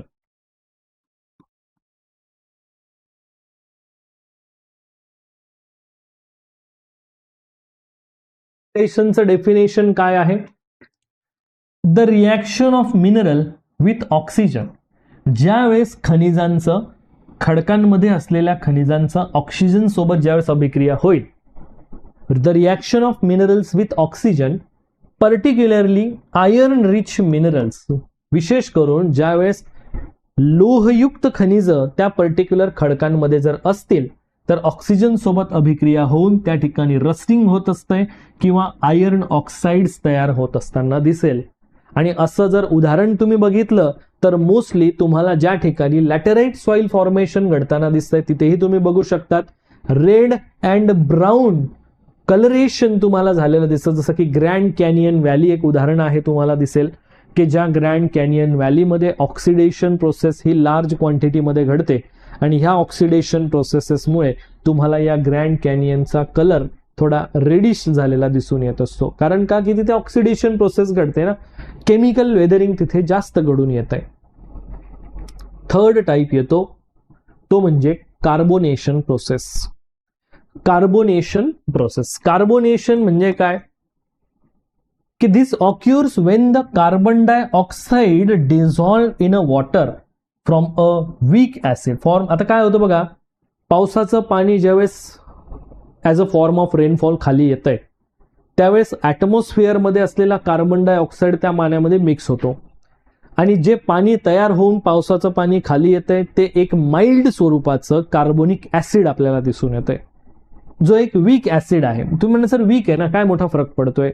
बट ह्या वीक ऍसिडची repeated process year by year, thousands of year, lakhs of year, crores of year ही जी प्रोसेस घडणार आहे तर त्याच्यामुळे त्या पर्टिक्युलर खनिजांसोबत जेव्हा त्या ऍसिडिक वॉटरची अभिक्रिया घडेल, जसं की मिनरल्स लाईक कॅल्साइट आणि लाईमस्टोन सोबत ज्यावेळेस याची अभिक्रिया घडत असते त्यावेळेस ते सोल्युबल असल्यामुळे तुम्हाला कार्स्ट लँडस्केप्स तिथे तयार होताना दिसत. कार्स्ट लँडस्केपची रचना तुम्हाला दिसते, जसं की चुनखडीच्या गुहा तयार झालेल्या दिसतील, कारण त्यामध्ये बऱ्यापैकी भाग हा त्या ऍसिडिक पाण्यामध्ये विरघळलेला असतोय म्हणून. आलं लक्षात? जसं की तुम्ही मेघालयमध्ये मॉसमाई केव्ज जर उदाहरण बघितलं, कधी युट्यूबवर वगैरे गुगलवर सर्च करून बघा, तुम्हाला मेघालयमध्ये मॉसमाई केव्जचं जे उदाहरण आहे ते याचंच कार्बोनेशनचं एक उदाहरण आपल्याला दिसून येतंय. अशी ती कार्बोनेशन प्रोसेस आपल्याला कन्सिडर करता येणार की ज्या कार्बोनेशन प्रोसेसमुळे मला असे लँडफॉर्म्स तयार झालेले दिसतात.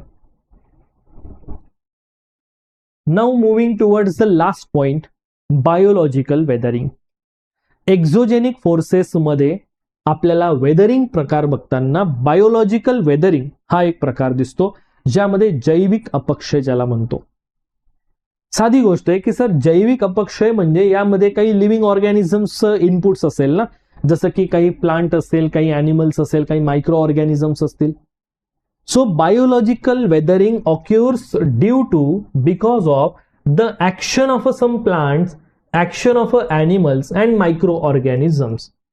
काही सूक्ष्मजीव, प्राणी, वनस्पती यांच्या कार्यामुळे तुम्हाला हे झीज होताना दिसेल. जसं की एखाद्या पर्टिक्युलर भागामध्ये कठीण खडक आहे आणि तिथे वनस्पती काय करतात, वनस्पतींची मुळं पाण्याच्या शोधासाठी खाली जात असताना त्या मोठ्या खडकांनाही तोडून टाकतात, फोडून टाकतात. मग जसं की प्लांट रूट्स हे त्याचं एक एक्झाम्पल आलं की as root grow they penetrates the crack. Crack penetrate करतात म्हणजे काय, खाली जमिनीमध्ये जर समजा एखादा असा बारीक तडा गेलेला असेल तर त्या तिथून मार्ग काढायला लागतात आणि त्या क्रॅक्सला एक्सपांड करतात आणि फुल्ली ब्रेकडाऊन करून टाकतात त्या पर्टिक्युलर रॉक स्ट्रक्चरला. This is called penetrating the crack.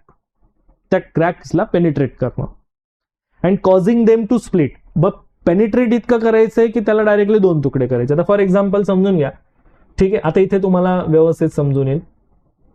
हा एक खडक आहे, ठीक आहे, या खडकाला हा एक क्रॅक गेलेला आहे. क्रॅकला इतकं पेनिट्रेट केलं जातं की हा खडक जो आहे हा अशा 2 पार्टमध्ये स्प्लिट होऊन जातोय आणि याच्यामधून तुम्हाला वनस्पतींचे मुळा जे आहेत हे गेलेला दिसतात. मग जसं की root growing in a rock, ज्याला सर्व्हिस म्हणू शकतो आपण, क्रेव्हिज म्हणू शकतोय. So that crevices can break apart a large boulders, ज्यामध्ये तुमचे ते तुकडे होऊ शकतात, खडकांचे तुकडे होऊन जातील. ऑर्गॅनिक ऍसिड्स हे दुसरं कारण आपण बघत असतो. काही सूक्ष्मजीव असतात की जे सूक्ष्मजीव काही खडकांवर वाढत असतात. मायक्रो ऑर्गॅनिझम्स वाढ होत असताना काही ऍसिड्स प्रोड्यूस करत असतात आणि हे ऍसिड्स ज्या वेळेस त्या खडकांच्या मिनरल्स सोबत अभिक्रिया करतात, त्या खडकांचं मिनरल स्ट्रक्चर, त्या ठिकाणचं जे कंपाऊंड्स आहे किंवा जे काही रिॲक्शन्स क्रिएट होतील केमिकल रिॲक्शन्समुळे, त्याचा जो केमिकल स्ट्रक्चर आहे तो वीक होतो. आलं लक्षात? मग ते ब्रेकडाऊन होतात.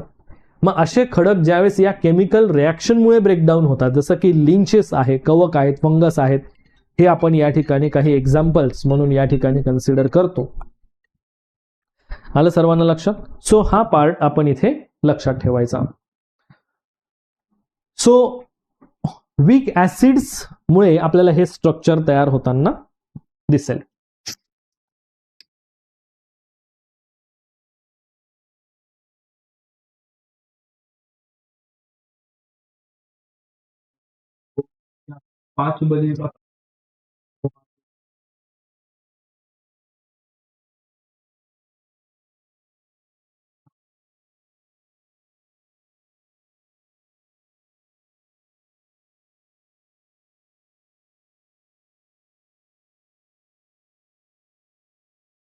ओके, सो इथे एक्झाम्पल आपण बघितलं की जे कवक असतात, कवक ज्यावेळेस खडकांवर वाढतात तर ते काही ऍसिड्स रिलीज करतात आणि ज्यामुळे त्या मिनरल्स सोबत त्याची अभिक्रिया होऊन ते स्ट्रक्चर वीक होतंय. सो असा हा एकंदरीत एक पूर्ण पार्ट आय होप तुम्हाला या ठिकाणी लक्षात आलेला आहे. सो आजच्या या पर्टिक्युलर सेशनमध्ये आपण इंडोजेनिक फोर्सेस आणि एक्झोजेनिक फोर्सेसचं स्ट्रक्चर बघितलं की ज्या इंडोजेनिक आणि एक्झोजेनिक फोर्सेसच्या अनेक साऱ्या संकल्पना मी तुम्हाला समजून सांगितल्या आणि त्याच संदर्भामध्ये तुम्हाला हा एक होमवर्क प्रॅक्टिस क्वेश्चन तुम्हाला देतोय, ज्यामध्ये अंतर्गत शक्ती आणि बहिर्गत शक्ती या संकल्पना स्पष्ट करायच्या आहेत. 10 मार्कांसाठी 200 शब्दात तुम्हाला उत्तर लिहायचं आहे, 200 वर्ड्समध्ये उत्तर लिहायचं आहे. ठीक आहे? So I hope all of you guys हा सेशन, आजचा पूर्ण पार्ट तुम्हाला अगदी व्यवस्थित क्रिस्टल क्लिअर समजलेला आहे, कारण या आजच्या सेशनमध्ये तुम्हाला अंतर्गत शक्ती आणि बहिर्गत शक्ती हे नेमकं काय आहे, हे फोर्सेस कशा प्रकारे काम करतात आणि त्याच्याशी सबस्टिट्यूट संकल्पना ज्याही आहेत त्या मी पूर्ण सांगितलेल्या आहेत. फर्स्ट ऑफ ऑल हा सेशन 1-2 वेळा पुन्हा व्यवस्थित बघा.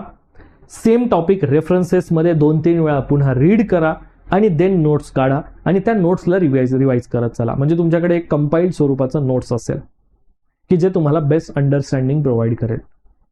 So all of you guys, thank you so much. I hope so हा सेशन तुम्हाला अगदी छान आणि व्यवस्थित समजलेला असेल. आता आपण भेटणार आहोत आपल्या उद्याच्या सेशनमध्ये आणि जर आजच्या सेशनच्या संदर्भात कोणत्याही कन्सेप्टला अभ्यासताना जेव्हा तुम्ही रेकॉर्डेड सेशनही बघणार आणि तरी सुद्धा तुम्हाला सेशनमध्ये काही डाऊट वाटला तर डाऊट इंजिनच्या सेक्शनमध्ये जायचंय. डाऊट इंजिन जेव्हा तुम्ही तिथे सेशन बघता तिथे डाऊट इंजिनचा ऑप्शन असतोय, तिथे जाऊन तुमचा डाऊट विचारायचा, तुम्हाला तुमच्या डाऊटचं पूर्ण समाधान करून मिळेल. ठीक आहे? There is no issue. आणि आजच्या क्लासच्या नोट्स विदिन अ 48 आवर्स तुम्हाला इंग्लिश आणि मराठी सेपरेट नोट्सही मिळतील. क्लासच्या नोट्स तुम्हाला इमिजिएट थोड्याच वेळामध्ये मिळून जातील.